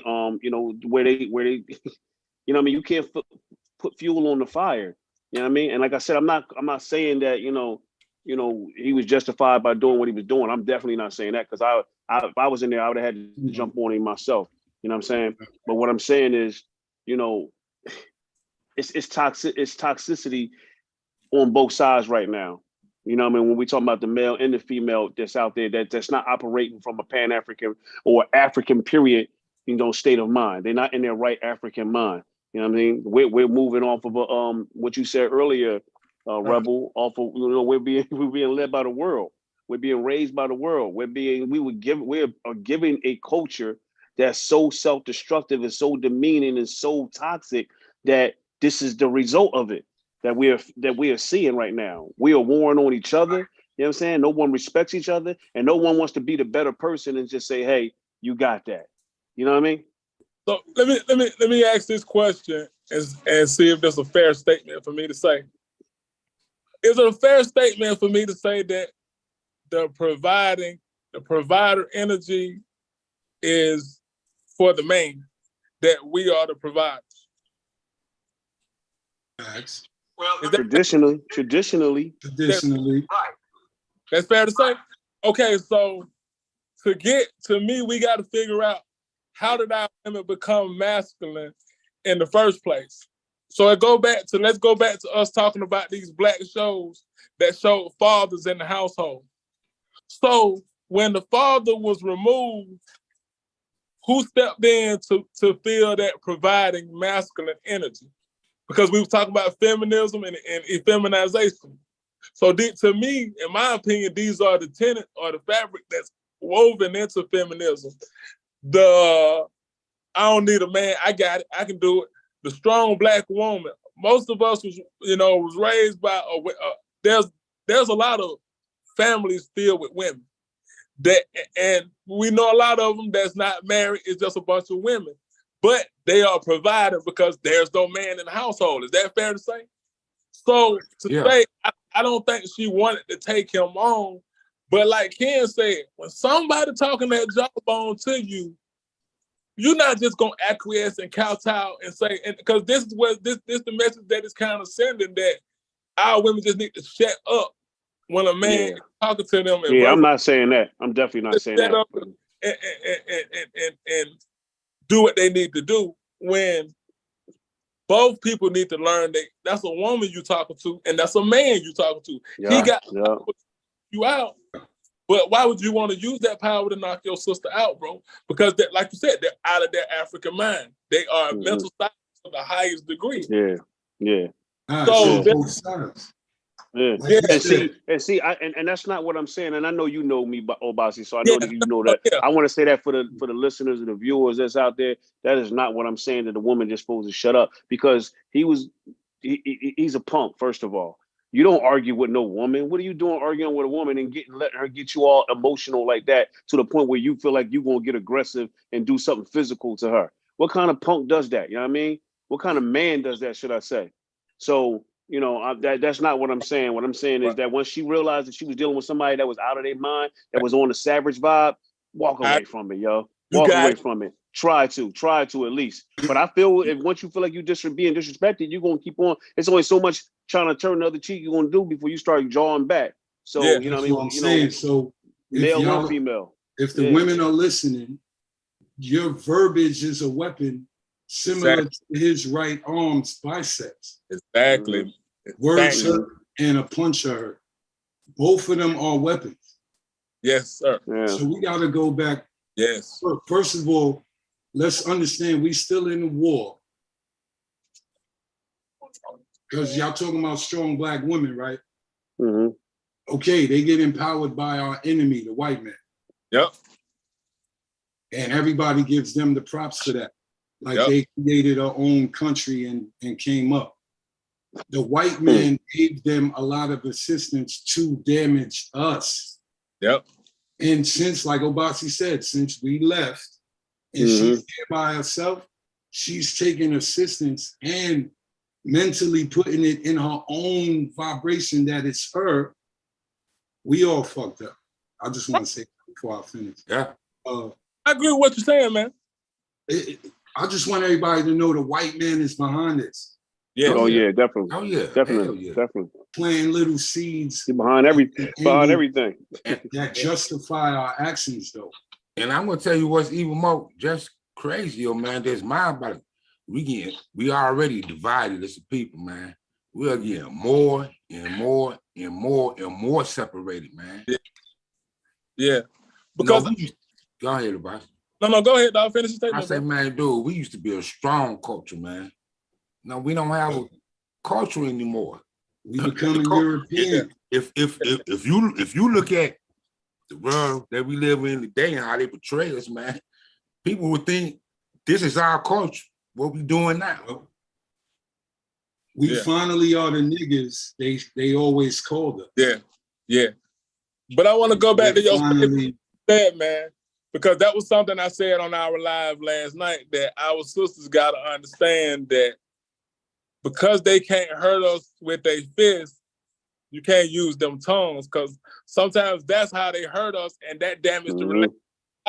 That they can say them vile, vicious things because they aim it to hurt, because they're dealing in emotion. So like Rebel said, and that was the point I make. I know all y'all brothers, and I know that's what nobody was saying, but that's what I'm saying, that our fist is the equivalent of their mouths. So when they saying something, that's just like you just punched me in my face, because they don't know how to stop once they go there. Once they get emotional, their goal is to hurt. So we gotta be careful how we talk to each other. We gotta still, like Baba Baruti always said, that hot anger. You know what I'm saying? You don't never want to talk to somebody when you seeing red. You don't want to talk to your compliment. No, not at all. Seeing red, because you're gonna say some stuff you don't mean. Mm-hmm. On both sides. You gotta emote. Right? No, you don't want to do that. So go to your corner, do what you do, and then talk about it later. Well, like you said earlier, we're desensitized to black on black, right? So we see black on black clash everywhere we look. So I think a lot of these people are reacting without them even knowing, just to another black soul. Like, oh, as soon as it's a black person, what? Fuck that. Blah, blah, blah, blah, blah, blah, blah. We're so programmed. We're Negro-peans right now. Yeah. You got the conscious, and then you got the, like you said, they walk around doing, they don't even notice they're doing it. You got the unconscious. You know what I'm saying? They created a society within the black community of Frankenstein monsters, yo. The Walking Dead, man. We just walk around in these dead bodies or dead minds or whatever with a body. You know what I'm saying? Looking at the phone. Yeah, looking at the phone, being further poisoned with their radioactive nonsense, and you know what I mean, and all this stuff. Everything that they putting out there is poison and toxic, from the food to the music to the TV to the movies to the internet to the video games to, you know what I mean, to what they're putting on the news, and you know what I mean, everything they feeding us from every angle, and the drugs. They saying the weed today is the new crack. No, it's heroin. They put fentanyl in the heroin. Yo, they putting some stuff in the weed now, like fentanyl and heroin. Yeah. So let's go back to the food real quick. The melamine is in the milk. The fluoride is in the milk. Even for the young toddlers, like the infant milk. Aspartame is in the juice and the soda. The plastics alone hold the estrogen. So the boys get extra estrogen that make them feminine, and the girls get the estrogen that make them masculine. And that's only one little layer. We didn't even get to the meat. Hey, yo, you see these dudes is wearing? Yo, listen, man. I was washing my oldest son clothes today. He 21, you know what I mean? But he out there doing stuff. Exactly. I would just, you know, he had some stuff in the laundry room, so I'm washing his clothes. I'm taking them out the dryer. These dudes is wearing stretch pants, bro. Yeah, I know. They got jeans. They got stretch jeans. These dudes is wearing. You know that all right? Nah, because I don't wear that stuff, man. Yeah, I don't wear that. Yo, listen, man. My stuff is old fashioned. You know what I mean? Nah, I don't do the. I wear Wranglers now, man. Yeah, man. I'm wearing Wranglers. You wear Wranglers, Levi's. Whoever got the man I'm wearing cut. Levi's 501 Blue. Whoever got the man cut. Man, come on, man. That's how they get in like that. If y'all look in the front, pants. it's even worse. If you look in the front, it's almost, I gotta say it, it's a vagina patch. Yeah. Like if you look in a lot of the brothers' clothes, it's created like the old school women's pants. These niggas is wearing stretch pants, yo. But you know that already. I didn't know that, bro. I didn't know that. They doing that, man. But you know what we call that? When I was coming up, we called them nut huggers. Those is nut huggers, man. Yeah. We call them biker pants. Like, we get on you when you come outside in nut huggers, man. What you doing, man? Why you want me to see your calves? Yeah. Oh, Bossy, you ain't never wear no Sergio Valentes? You gonna take it back. I don't know what that is. I'm playing. There's nothing wrong with no Sergio Valentes, man. Calvin Klein. Like Wardo said, it pushes us to wearing Wranglers. Yeah, I got a couple of pairs of Wranglers for real. Yo, if you watch the, no doubt, if you watch the Wrangler commercial, if you see the Wrangler commercial, it says yo, we make these jeans for men. They not made like girls, like the other jeans you see around. They even know. Yeah. So They those shouldn't be Bugle- wearing from are those Wrangler. Boy jeans? You said they what? Are those Bugle Boy jeans? Yeah, Yeah, I Are remember those that. Bugle Boy jeans? Are those Those Bugle Bugle Boys you girl got on? jeans? Hey, yo, I had some Bugle Boys back in the day. I'm gonna keep So it let's real. talk about the Me fashion. too. Let's talk about the fashion real quick. 5 minutes on fashion. Y'all do know mostly gay men. This ain't even to be I'm racial gonna bring or that point hatred up. or nothing. Yep. Gay men design these clothes. Yeah. Oh yeah. All the new Yeah. hip hop shit Yeah. and all that. Yeah. It's Yeah. straight gay. When we had the Gucci and all that, although they was gay, they still gave us the polo knits and Yeah. the Gucci jumpsuits. It wasn't really gay, like foundated. Yeah. Yeah. So It it's wasn't- really it gay wasn't clothes right designed now. homosexually. It was created by, but it wasn't drawn up like tight and no. We Yeah, wasn't they going. wear. It was They made wear- for you to wear them low so your butt cheeks could hang out. Who would design that? But we still had those, but see, we still had those examples because even though a lot of those shows, okay, like when we got to like the Fresh Prince of Bel-Air, even though that was kind of like that was a sellout show that had a black family in white neighborhoods and was whitewashed, you still had a dad in the household. Yeah, Family, exactly. Sure. even though he was a race soldier in Family Matters, you still had the dad in the household. Yeah. And we still got That's to a see fact. men dressed like men, even though they was gonna slide it in and have men wearing dresses. Yeah. But we still got to see men in masculine roles. They're not seeing that now. Not at all. They're seeing exactly what we're talking about, a bunch of emotional, effeminized, mentally men that hate women, a bunch of masculine females that don't need men, and we need each other. We're the only one that's pumping these messages to each other on a constant basis. Well, that's what I'm saying. Your enemy is assisting in that mind frame to be spread. Look at all the commercials we were talking about. All interracial. Yeah. They'll show a black woman on the beach by herself. Oh, Yeah, go to yeah, Jamaica. And she be for Dolo on the beach. Yeah.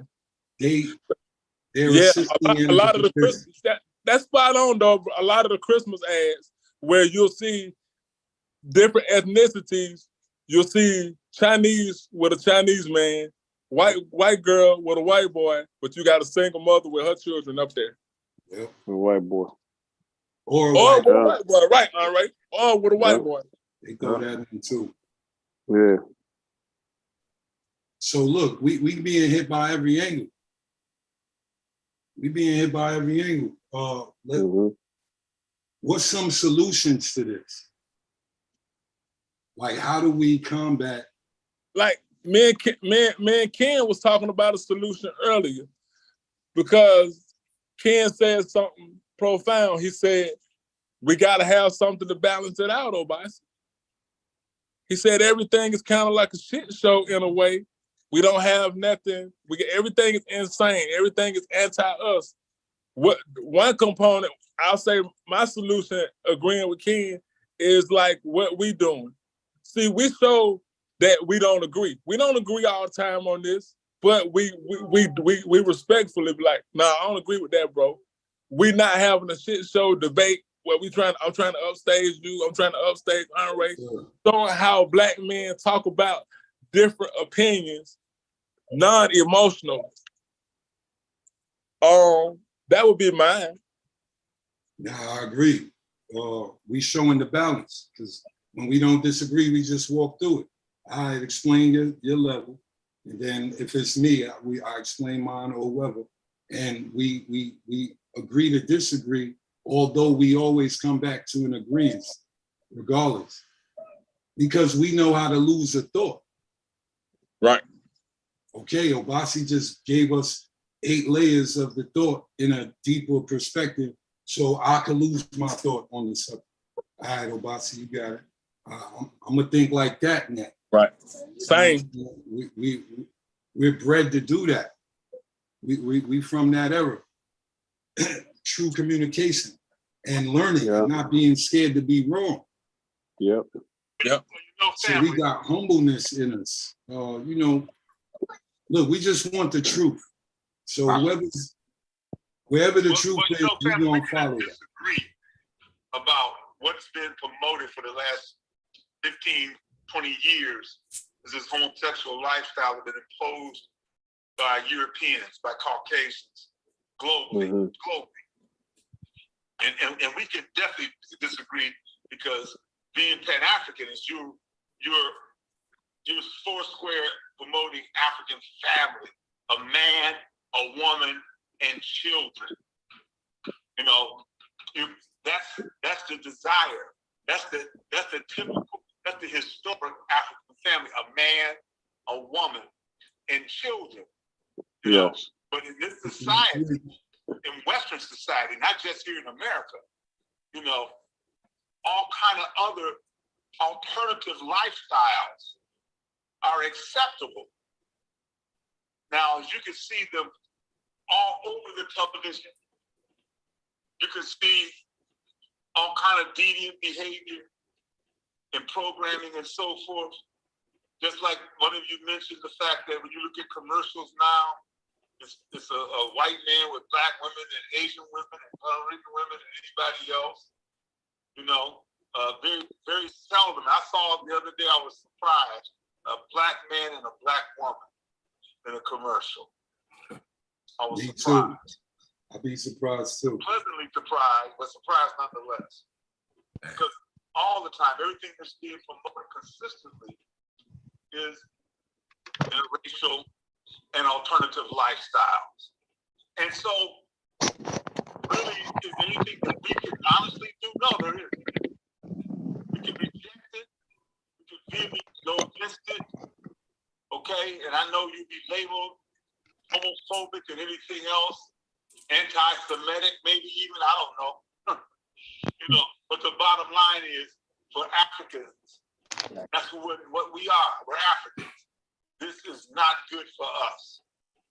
I applaud the brothers and whoever else on the continent who rejected the Europeans, wanted to impose that and put aid, try to force them by offering aid to them if they did, and would not get it if they didn't.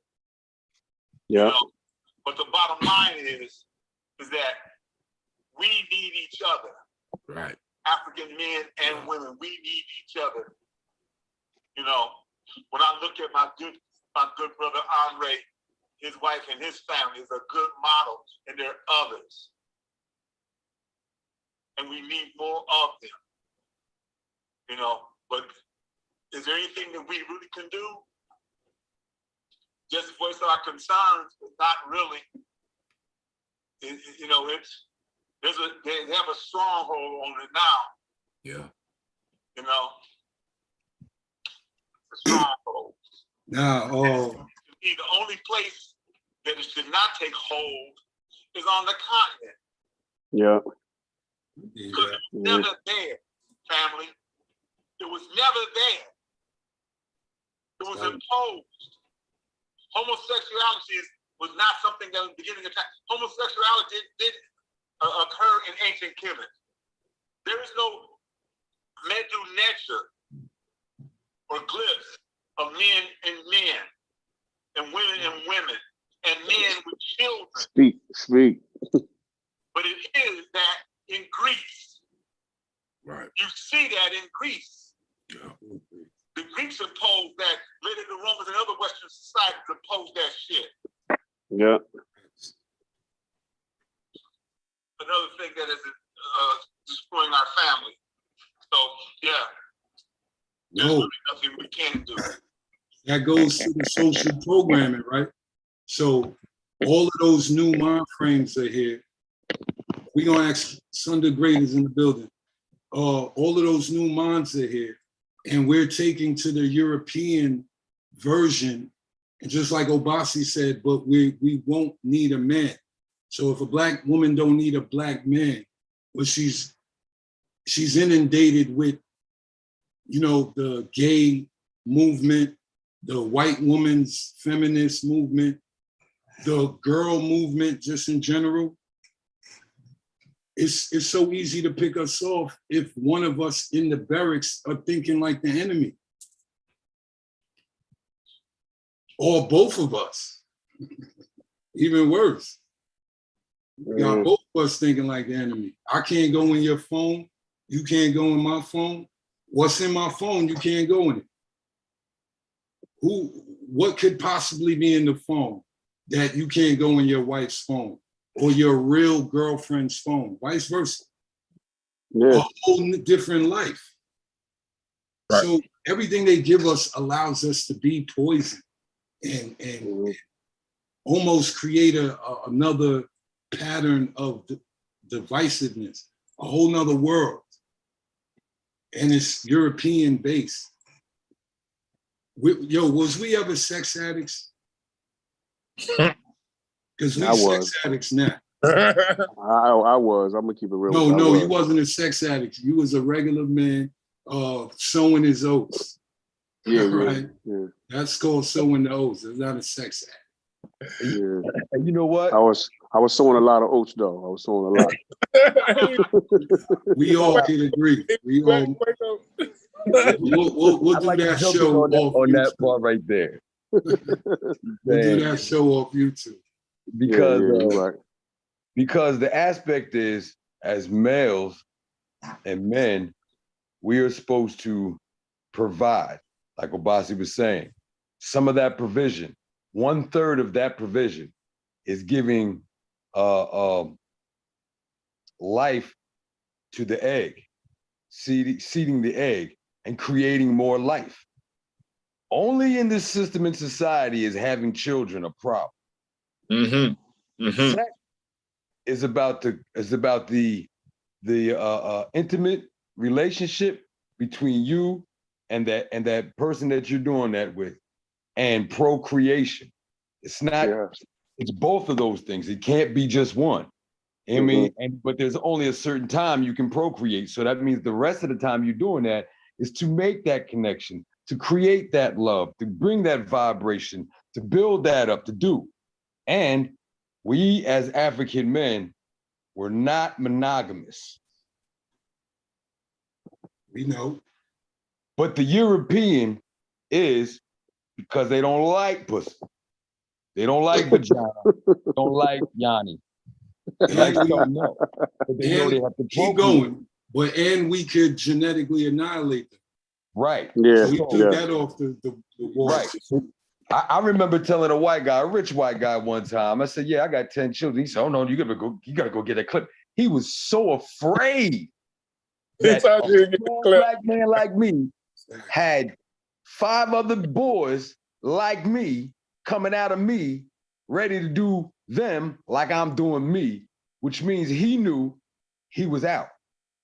You understand what I'm saying? All the money in the world didn't matter to him at that point. He would have gave me $1 million to go get my joint snipped. You understand what I'm saying? Because the money wasn't important. He understood where he was at and where they were at genetically. They've been to understand that. So what we're going through is the lack of my heart, the lack of the 7 and the 10 and the 42. But you know what though, bro? He even thought like his ancestors when he spoke, because he wanted to castrate you. He wanted you castrated. Exactly. That's what he even said that. Now, I seen some of the clips from the brother and the sister, you know what I mean, that situation went to. And it's 6 and 1, half dozen of the other. Like Rebel said, this is all white people doing. This is all cracker doing. You know what I'm saying? Meaning, they created the turmoil, the trauma, the ego, the removement of the male hair. And while another man is like, I'm a man, you stop talking to me like that. He said, don't say another word, stop talking to me like that. She said, I don't give a good goddamn. My son, who Kwanzaa Kunjufu says, you know what I mean, the black woman creates, when she's alone, she makes the son the man of the household. So she had a man. was her son, and he had the gun. So she knew she had some sort of protection, and he was to provide that protection at that time, no matter what her mouth said. That dude should have just, like Andre said, had more control over his thoughts and his actions. How really bad was it that you don't even know the lady? You're gonna get your food. What does it matter? Just keep it moving. But we're all so traumatized by what the Caucasian European colonizer has done to us that, you know what I mean, not as victims, but as actuality, that if you do not have a strong structure around you to remind you you're divine, you're gonna be more savage than these savages, because everything we do is better than what they do. Everything. And you know what though? And I as you was talking, I was just sitting back thinking. First I was gonna say, my first thought of mine was like, "Hey, we fell for it," but then I can't really say that. It was a setup, man, because you got to look back when they really got down, destroyed us. Is the crack era, man. Right. That did a whole lot of goddamn damage, man, to us. And that was a weapon. And we haven't recovered from it yet, and it's the results you get from it now. I mean, that's why you're hearing the music you're hearing right now. That's why you're seeing these young folk and I having no respect for the elders, because who was there? They people was on crack and selling crack. They either sold crack to their moms and their dads, or their moms and dads was taking crack, or they was the ones out there telling them, you got to go sell some crack to make it, you got to make it any way you can get it. Money's more important. It's all about the Benjamins. That's what they said. And when the money came more important than the character, we took a loss. When the crack, and that's when the crack was like, yo, well, we got to sell this crack to get this money, because I don't care how much character you got. That dude with a whole bunch of character, wisdom, and knowledge is over there broke, hungry, starving. You know what I'm saying? And they don't have nothing. I need something. I gotta survive here, or they're gonna kill themselves. Yeah. So you know what I mean, might as well do the crack, and that crack removed the saying, the divine thought pattern, calcified the pineal gland, and put us in a situation now where we dealing with these types of events on an hourly basis. It's cause and effect though. You know what I'm saying? We didn't close the crack houses down like we should have. We didn't bust up the drug dealers. Now they got the money to make the music and they blowing it up. And the people in the business is pushing that music, pushing that ideology, that imagery out like they was pushing it, put them big gold chains on them dookie chains back in the day. As soon as the music became the business and less of the art, you know what I mean? The life imitates the art. And since the art ain't art no more and it's all about business, then it's all about the money and it doesn't really matter. Your character don't matter. So if your character don't matter, you know what I'm saying? All you got is your ego. And if somebody offends your ego, whether it's a guy offending it to a female or a female offending to a guy, that's all you got. Your name and your balls, right? You know what I'm saying? Chicks got balls now. You know what I'm saying? You ain't gonna talk. Who you talking to? Like, hey, yo, stop talking to me. Like, who you talking? Hey, I'll punch a dude in the mouth for that. You ain't gonna do nothing to me, cause my son got the gun. All of this is due to us not having the love of ourselves. Right. Yep. Exactly. Removing that ability, you know what I'm saying, for 400 years, which is a very small aspect in how much time we spend on this planet. It's not even a blink of an eye, really. 400 years ain't shit. So it is our fault for allowing these things to happen as Black men. It is our fault. It's our responsibility in that aspect. Once we take that responsibility, now we can really give the fault to who even caused that. But if we don't take that responsibility in our thought and action first, which was the rules from the door, control your thoughts and action. If we're not doing that, you know what I'm saying, then they get to get off on whatever. And they told us what they were gonna do, so now they don't even have the karma to pay for it, because we just went with it. And we, we pick our guns up, we shoot. Just like you said though, you said every hour we're facing the enemy. Yeah. It's really every minute. Yeah. So the same problem you just described. Every day every minute to me, they're on their phones. Look, Goddess Hope earlier said, people get on the internet, see people doing better than them, then they get jealous or even excited to then perpetrate what they're seeing. So the big division is coming because we're allowing them to get fed all day by the social mechanical control system. True. But I could tell you, yeah, you're right. But I could tell you this, man. This been happening for a long time, man. You know, I remember when Jordans first came out, man. But yeah, He was but killing you each know the other difference? straight up over a pair of goddamn Jordans. I remember them days. Oh, I agree with you. They was doing that in Music, Philly too. That's crazy, right? Yeah, man. I wore We my kill each Jordans other, too. man. So it's been going back. This been happening for years. Gerardo, the problem is the minority was that. Today it seemed like the majority is this. Yeah. Can I tell you what Mike Chapin said?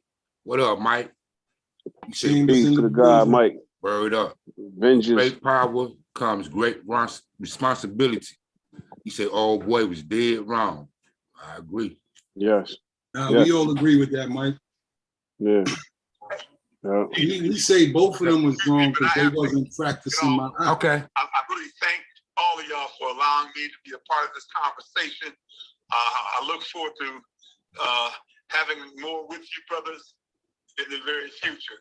Thank you so much, Asante San. Ante Sa, Yeah, our set up. pleasure, Baba Oshi. Black Peace. power, Baba Oshi. All right, brothers. Thank Peace, you. Baba. Yes, sir. This is Love gonna be you, our Baba. last. This is gonna be our last Zoom call because Zoom is not strong enough. Whoever's interrupting what we do can touch Zoom easily. Like we having too many problems with that. So I'm gonna fix the link. I'll let all y'all brothers go. But we gonna move out of Zoom. There's a he's dead now. There's a cracker. His name is Albert Bandura.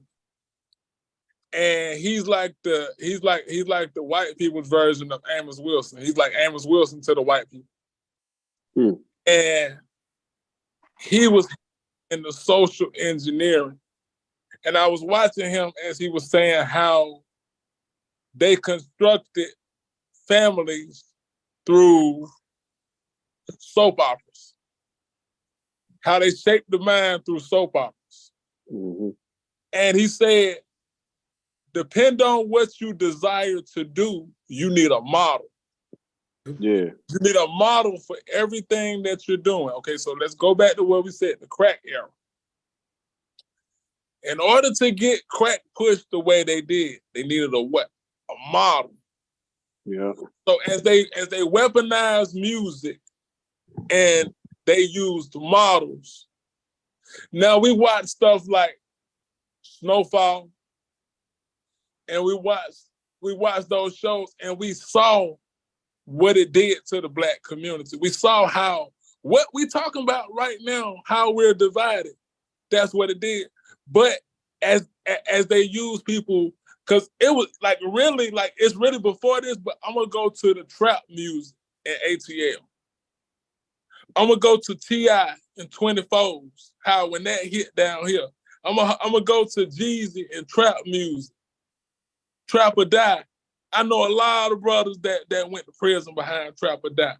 That was the model. You want to get some money? Oh, you want some pussy? Oh, you want the women? You want the power? You get the money, you get the power, you get the what? Respect. But what you got to do? You got to kill Huey P. Newton, Bobby Seale, and Malcolm's work of bringing the Black family together. In order for this crap to go, it had to destroy whose shoulders we stand on built. So when we're looking at it, they got us. That's why I always talk about the movie The Devil's Advocate. And when Al Pacino revealed himself to be Satan, isn't that what he said carefully in that? He said, I set the trap. It's up to you to walk through it or not. But you do it. Yep. And what he say something vanity. Vanity. He said you could lose. You could lose the case. And he said, lose. I don't lose. I win. I win. That's what I do. That ego. There it goes. So when we go, the ego, bro. So when we go back to the fabric of how we got here, like we said, we got to know who behind the curtain, like the Wizard of Oz. Mm-hmm. This is only the side effect of that. We only the side effect. We only the lab rats in the what projects that we came out of, the PJs, the projects, because that's what we was. So we looking at a microcosm. These are that brother was 32 years old. So with two daughters. So he's right there. No, so okay. Also, that's why music is important and what y'all put, because music shape your consciousness. So I wonder what type of music was in his playlist. What's pushing in your subconscious? What's shaping the way you think? Mm-hmm. It wasn't Public Enemy. So we got to look at how we got there, because what they get us to do is to point the finger, and like we all agreeing and saying, yo, that ain't us. That's not us. Because we don't understand how to even show love. Like, that's why I love these bills, because again, sun drops in, he comes fall right in, and we able to bounce off of each other. Most shows that's on, most of these podcasts on social media, it's a bunch of what? Bitching and bickering among brothers. Trying to, vanity and ego. Who want to be the smartest one? No, that's not the solution. We got to give solutions, because the young homies is watching, the children. I got a little grand, and I'd be damn if I'm going to tell her, like, I'm going to teach her a lot of stuff, but don't never let no dude punch you like that. And you know what I'm saying? Don't never, no. Because Papa coming, and I'm not playing. Well, she'll know to come get you. You know what? I'm going to say this too. I have 5 daughters, right? And hey, your thing, man. I got 5 sons too. So I tell my sons, keep your hands off the women. You know what I'm saying? And trust, I come from an equal opportunity ass whooping type of family line. Like, you know what I'm saying? I whoop anybody ass, or I'll fight anybody about certain shit. You know what I'm saying? But I've also taken blows and all that. So I tell my sons, keep your hands to yourself. Don't put your hands on a woman. You know what I'm saying? Such and such and such. But I tell my daughters, don't run your mouth like you would do with balls. Yep. Don't do that. You're not. And if you do that and you get punched in the mouth, you better fight this dude. No, I'm gonna come, but you gotta fight before I get there. So let's not even go there. Let's not even have respect for yourself to not do that. And sons, have a respect for yourself to not do that. You know what I'm saying? And let's at least start there. I know sometimes we drop the ball. It just happens. You know what I'm saying? Sometimes just imagine this. Okay, first of all, these kids didn't grow up, under the guidance that we grew up on. Just right. imagine. I had my father. Right. And I love my father. So even the brothers that didn't grow, I had my father as well. Even the brothers that didn't grow up with fathers in our era, we most basically a year or two apart, so we just in the same age bracket. So just imagine these kids are brought up in a whole different world. You know what I mean? The brother was only like 31, 32. You know what I mean? The vibration is totally different, man. Yeah. In everything, the television, the music. Wasn't no video, like we said, video games. The video games was different in our era, man. So that they whole vibration is just this they culture, unfortunately. Well, I feel you. You correct.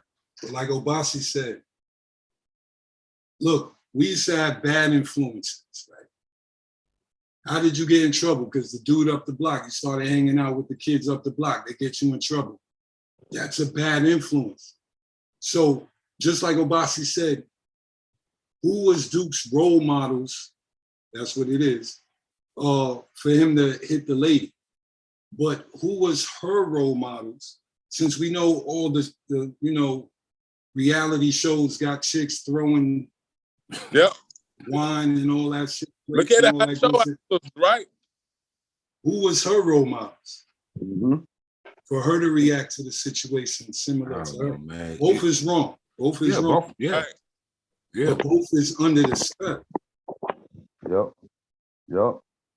So, Yeah. so now we gotta snap them out the spell. Look at the BET Awards. Look how that turned out to be, man. But no, go back to something Son Diata said.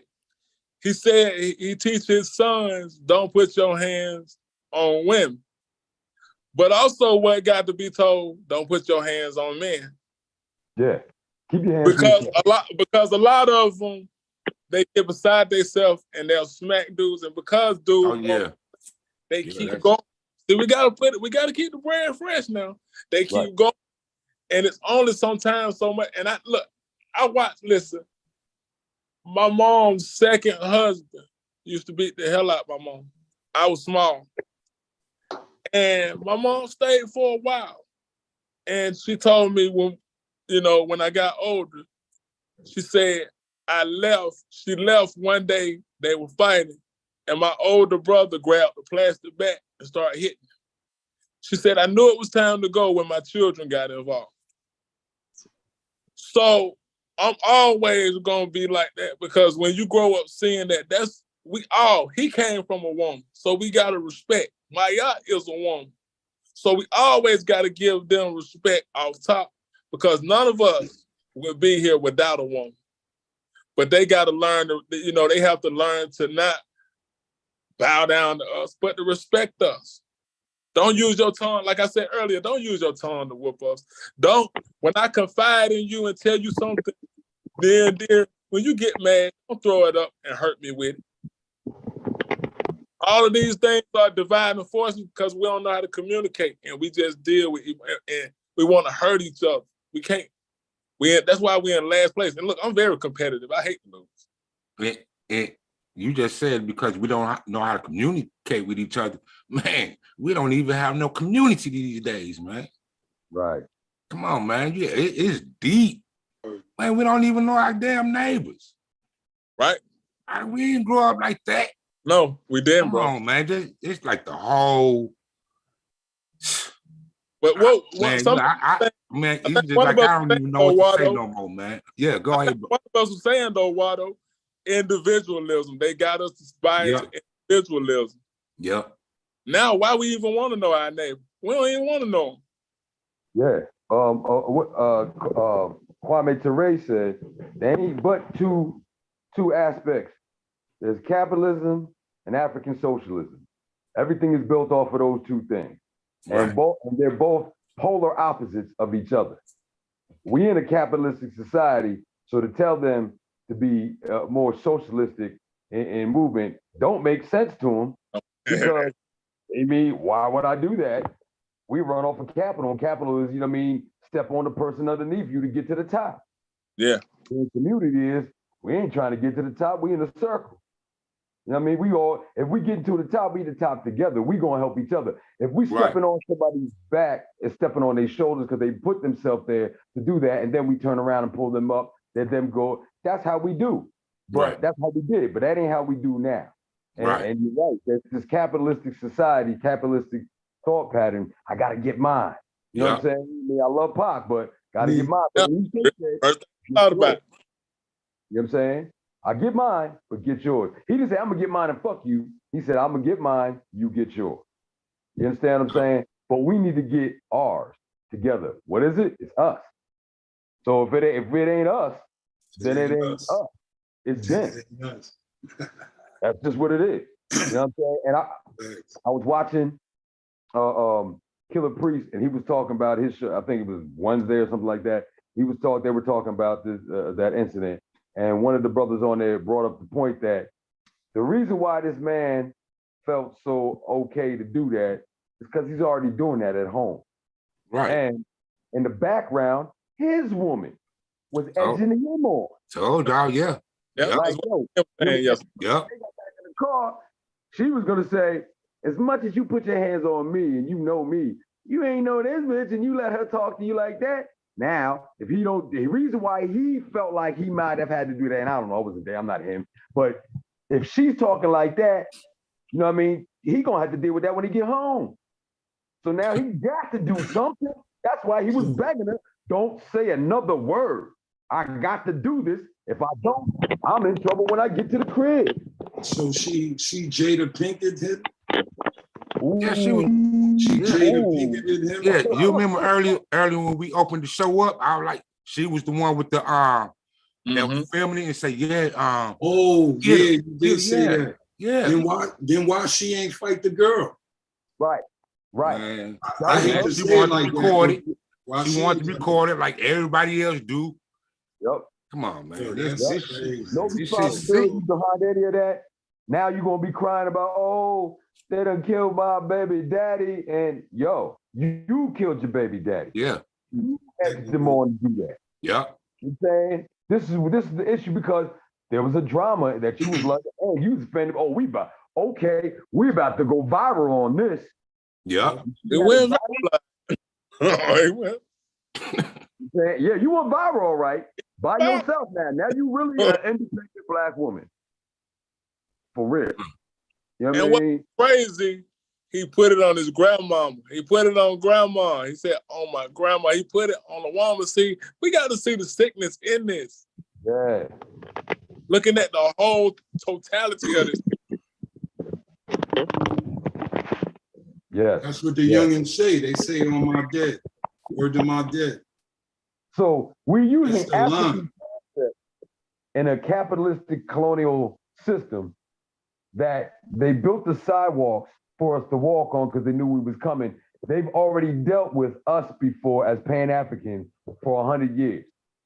They know something about us that we don't know about us, and we don't know enough about them to say, okay, I'm not dealing with them. But they know what we're gonna do. They know how it is. So they know that they don't have to stop us. They just gotta train everybody else around us not to listen to us and just listen to them. And in doing so, you know what I mean? We kind of get pushed out, pushed to the corner, such and such. But here's the thing. When it's all said and done, and we're in the middle of the heat of the war, who are they gonna come and ask, what should we do? Yeah. It'll be us. Because we are the order that is outside of their chaos. And they see it, they hear it, they're listening to it right now. So in one aspect, we are in a bad situation, you know what I mean, in surface. But on the underneath, you can only get order out of chaos. Order doesn't come out of order, you're already in an order. So we have to kind of allow them to put us in the chaos enough that these young folk who done watched 8, 10 years of some black president who think racism is over and think that's okay, but don't have enough love of themselves. You know what I'm saying? When we do, we have to let them get a little bit more wild and out of control until they be like, all right, what do we do? And it happens. He's at 32. 32 years old is the age where your brain starts to really come together and function properly. It ain't functioning properly till you're 32 to 35, which is why they was in the mystery schools till 40, 45, because they knew that. And at 40, 45, then they still had to go do another 10 years of experiencing and applying what they learned. And after they did 10 years of applying, then they got into the aspect of being who they really were going to be, and had to do that for another 50 years because they lived to be 100 and something years old. Right. So we're not living long enough to have the experiences, enough experiences to say, hey, yo, this is stupid. We can't do that. We're not listening to the elders who did live that long or long enough to say, hey, yo, it is. And now the younger folk, I said this in the song, we think they lazy. They think but no, we think they lazy. They think we dumb. Because we do everything with our limbs and they do everything with their thumb. Mm-hmm. See what I'm saying?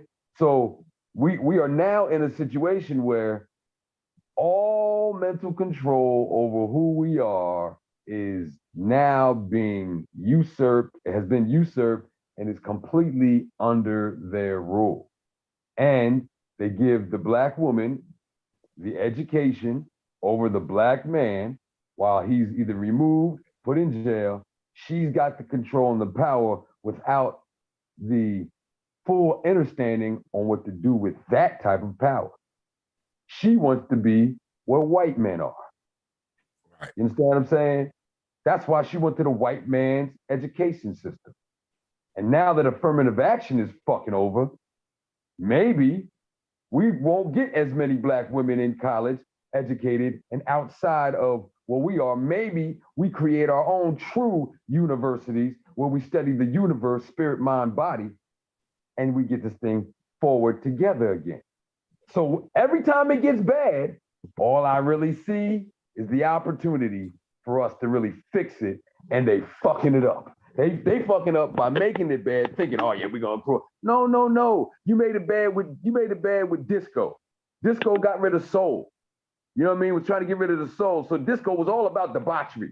But disco helped create hip hop, which brought back the message, literally. And after the message, these niggas didn't know what to do for 25 years. Right. Now they brought trap music and mumble music. Now they got us again. But what's that gonna do?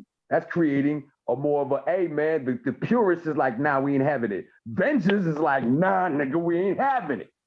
Right. Now it's opening up the lane for us that was closed before. So every time they do something like this and show us looking like this, it's just the opportunity for us to show something different. Because now if we're gonna make light of it, let's make light of this too. Let's make light of this. You know what I'm saying? Everybody here, everybody that you're looking at right here has a love and respect for the black woman. Everybody's black woman here has a love and respect for the black man. Now with this going on, they're like, oh, this is terrible. Bye, but look at us. Now, look at us. We're not doing that. Oh, what's different over there? What's different over here is red, black, green, G. Right. It's the key. That's the difference. You're not rocking with that red, black, and green properly, you're gonna do that shit. You know what I'm saying? And if you're rocking with the red, black, and green improperly, you an age, nigga. Right. You know what I'm saying? And when we see agents, you know what I'm saying, we get it. Now, they'll let them, I'm talking too much, but I'm gonna say this real quick in closing on my behalf on that. Casanova just got 15 years. All right? Yeah. And he got 15 years after he made the song about running New York and fuck the police. Before that, they let him say anything he wanted to. Punch you right in the mouth. Who brought you in? Gang talk, all that. He was cool to say all that. I'm this, I'm that. He was even cool to, yeah, look on my job. They let that shit rock. Casanova been the man in New York running shit for a second. I know niggas from New York who used, you know what I mean, was running with the clique. And when they was like, yo, I was up in the joint and Casanova walked in and everybody just moved out of the way. He's a boss. I heard that 3 years before this case happened. Yeah. Who am I? If I know this, they've been known that. Right. Why did they come get him now? Because he made that song that said, you know what? There's more of us than there is of you, and fuck you, cops. We ain't having that shit. No. He got to go now. See what I'm saying? Right. So in living righteous and being righteous and righteously applying our lives in our music and what we do, we have protected ourselves to the point where when they all fall and the smoke clears, we'll still be here. And they'll be like, okay, we're following you guys because obviously we dropped the ball. Or they won't, and then they go die. But in every prophetic book, 1/3 of the planet dissipates. They're out. That just might be 1/3 of the planet.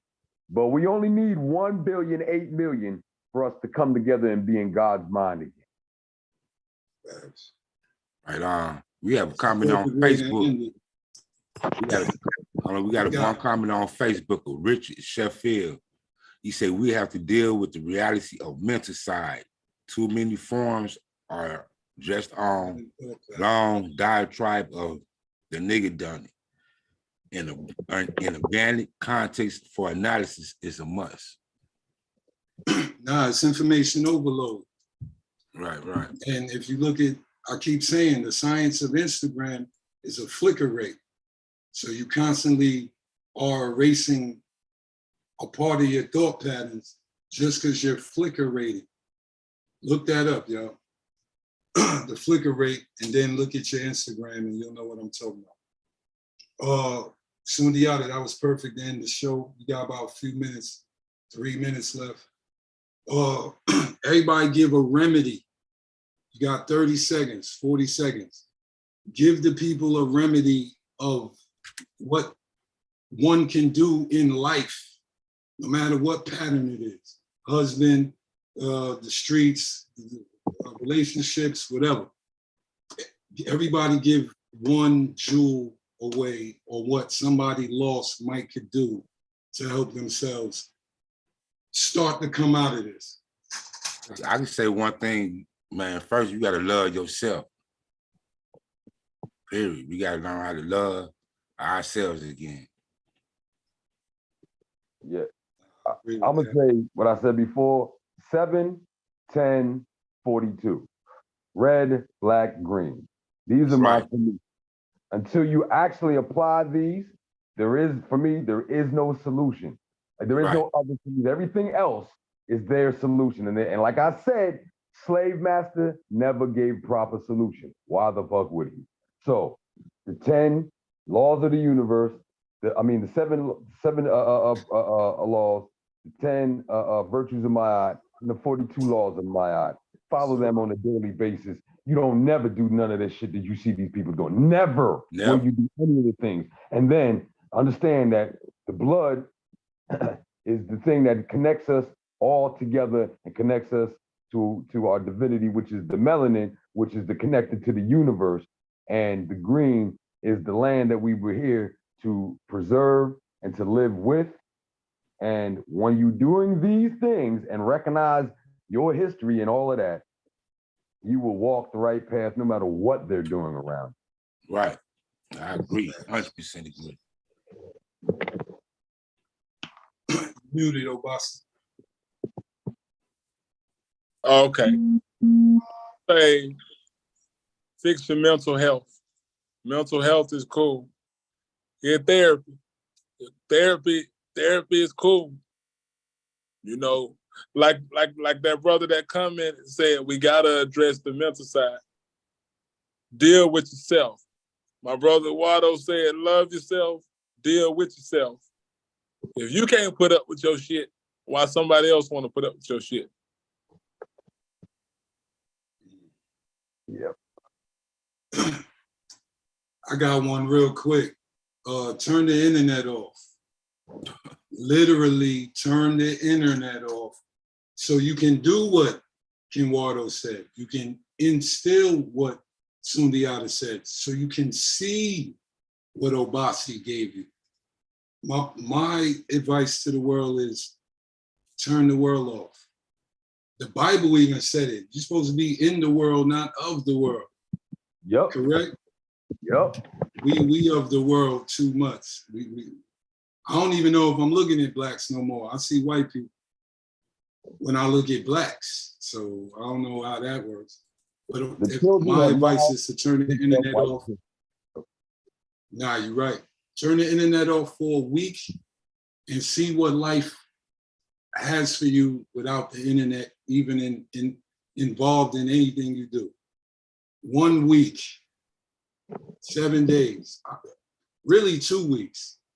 Because it's going to take 7 days for you to kind of wean off the drug, right? You're going to go through withdrawals. 2 weeks, turn your internet off, and you might be able to come back to your original self. It's a gaze. And don't sleep with the TV on, with the internet on. That should be eating you while you sleep. I know how crazy that sounds, but don't sleep near the internet. That's what I got for y'all. Everybody give y'all info out for the family. Oh, wait. Before we do that, Kinwado, big up everybody who was in the chat. Let me go down. Big up the family that came through. Along, take these lashes off.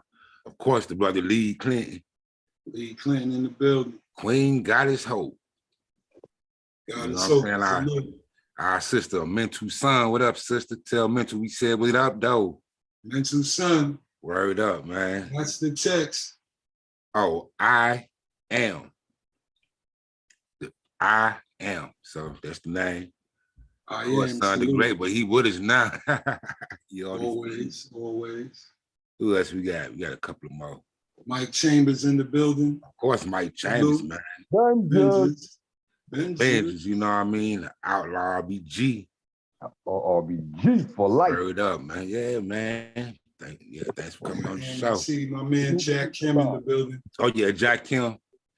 And of course, the brother that was on Facebook made this. He got a clothing line, Black Eye Brand. So everybody go look up Black Eye Brand and cop some. Show him some love. And hold on one more, because the brother on Facebook that made a comment a few minutes ago, Richard Sheffield. Richard Sheffield, salute. Word up, word up. Now, this is powerful, brothers. I want to thank y'all for coming through always with wisdom, knowledge, and understanding. You see, we only scratching the surface. We just started banging on this mountain. So we got a lot of work to do. The Vengeance, if y'all love music, go look up the Vengeance, man. The last true MCs, man. These are some of the last true MCs. That could get your mind right off one song. You can learn how to kind of reverse the madness. Please go listen to the music, please. Yeah, hey, that's my Obasi. That's what my therapy. I listen to the Vengeance when I'm going through something, and everybody in the Vengeance, you know what I'm saying, tell me something. Even me, I'm like, oh yeah, I did say that. That's right. You know what I'm saying? That's my therapy. That's, you know what I mean? I can't afford the doctors. I can't even afford Dr. Umar. You know what I'm saying? But I'm gonna listen to the Vengeance, and you know what I mean? It's helping get me through it, y'all. We can do the same thing for you. All you gotta do is reach out. VENJAHS. Vengeance. And that's VEN_JAHS on Instagram, Vengeance, or you can reach me on Instagram at SUNDAGR and the number 8. Holla. You know what I mean? We can have these bills or whatever. I have these bills all the time just for fun. This is my practice. You know what I'm saying? When I get on here with my brothers, I ain't stupid. Hey, you see so I got to hold it up. Hey, you see the brother Shaka Sankofa played y'all at the end of his show, man. Yes, sir. Yes, sir. Mike Chambers, Blackish. Yo, we listen. We've been knowing Blackish was the song for a second. You know what I'm saying? But yo, shout out to Mike Chambers with that John. You know what I'm saying? And his whole album is coming out. Look out for Mike Chambers' album. It's coming out very soon, and you need that in your life. That's right. Your children need to listen to this. Matter of fact, Killer Priest said we make the type of music he wants his son to listen to. Right. That's Killer Priest. Y'all think you smarter than Killer Priest? Huh? All right. That's what I thought. KP, what up? Kim Water, you got it. Yo, you can follow me on IG k.ikill.4. Follow my apparel. You can follow KNS, KNS Apparel on IG. Check out all of my apparel line and all that. And you can check out Sun Goddess _sense on IG as well for all your natural skincare. Y'all know me. I'll be around. I'm around. Fine. Wait, you breaking up. Say it again. I said, y'all know me. I'm around. I'm now hard to find. Yeah, no doubt. If I see around, I'll say his name 3 times to be in the room you in. I feel like Candyman. You just gotta mean it. You just gotta mean it. Nagassfootwear.com. Get your Khalid Muhammad's. Get your Nat Turners. Get your. Just go to Nagassfootwear.com. Rebelvision.com. Like, share, subscribe, Rebel Vision Television. Hit us up on Facebook, Instagram. We about to get the Twitter page, even though niggas don't want us to do that. But we about to be on Twitter. We on Rumble. I'm about to upload all our joints to kick.com. It's some new joint. So go to kick.com and we'll be there too. And this is another episode. Oh, salute to the family that came in. Much love. Yo, everybody who's still listening, leave a comment under the video.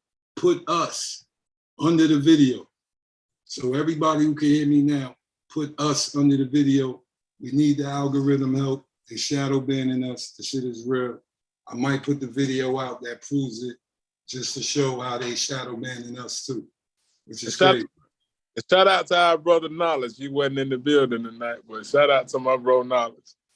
Yeah, and the brother John Aesthetics apparel. And bro And the Hardgrove. brother John Hargrove, John president, Hargrove.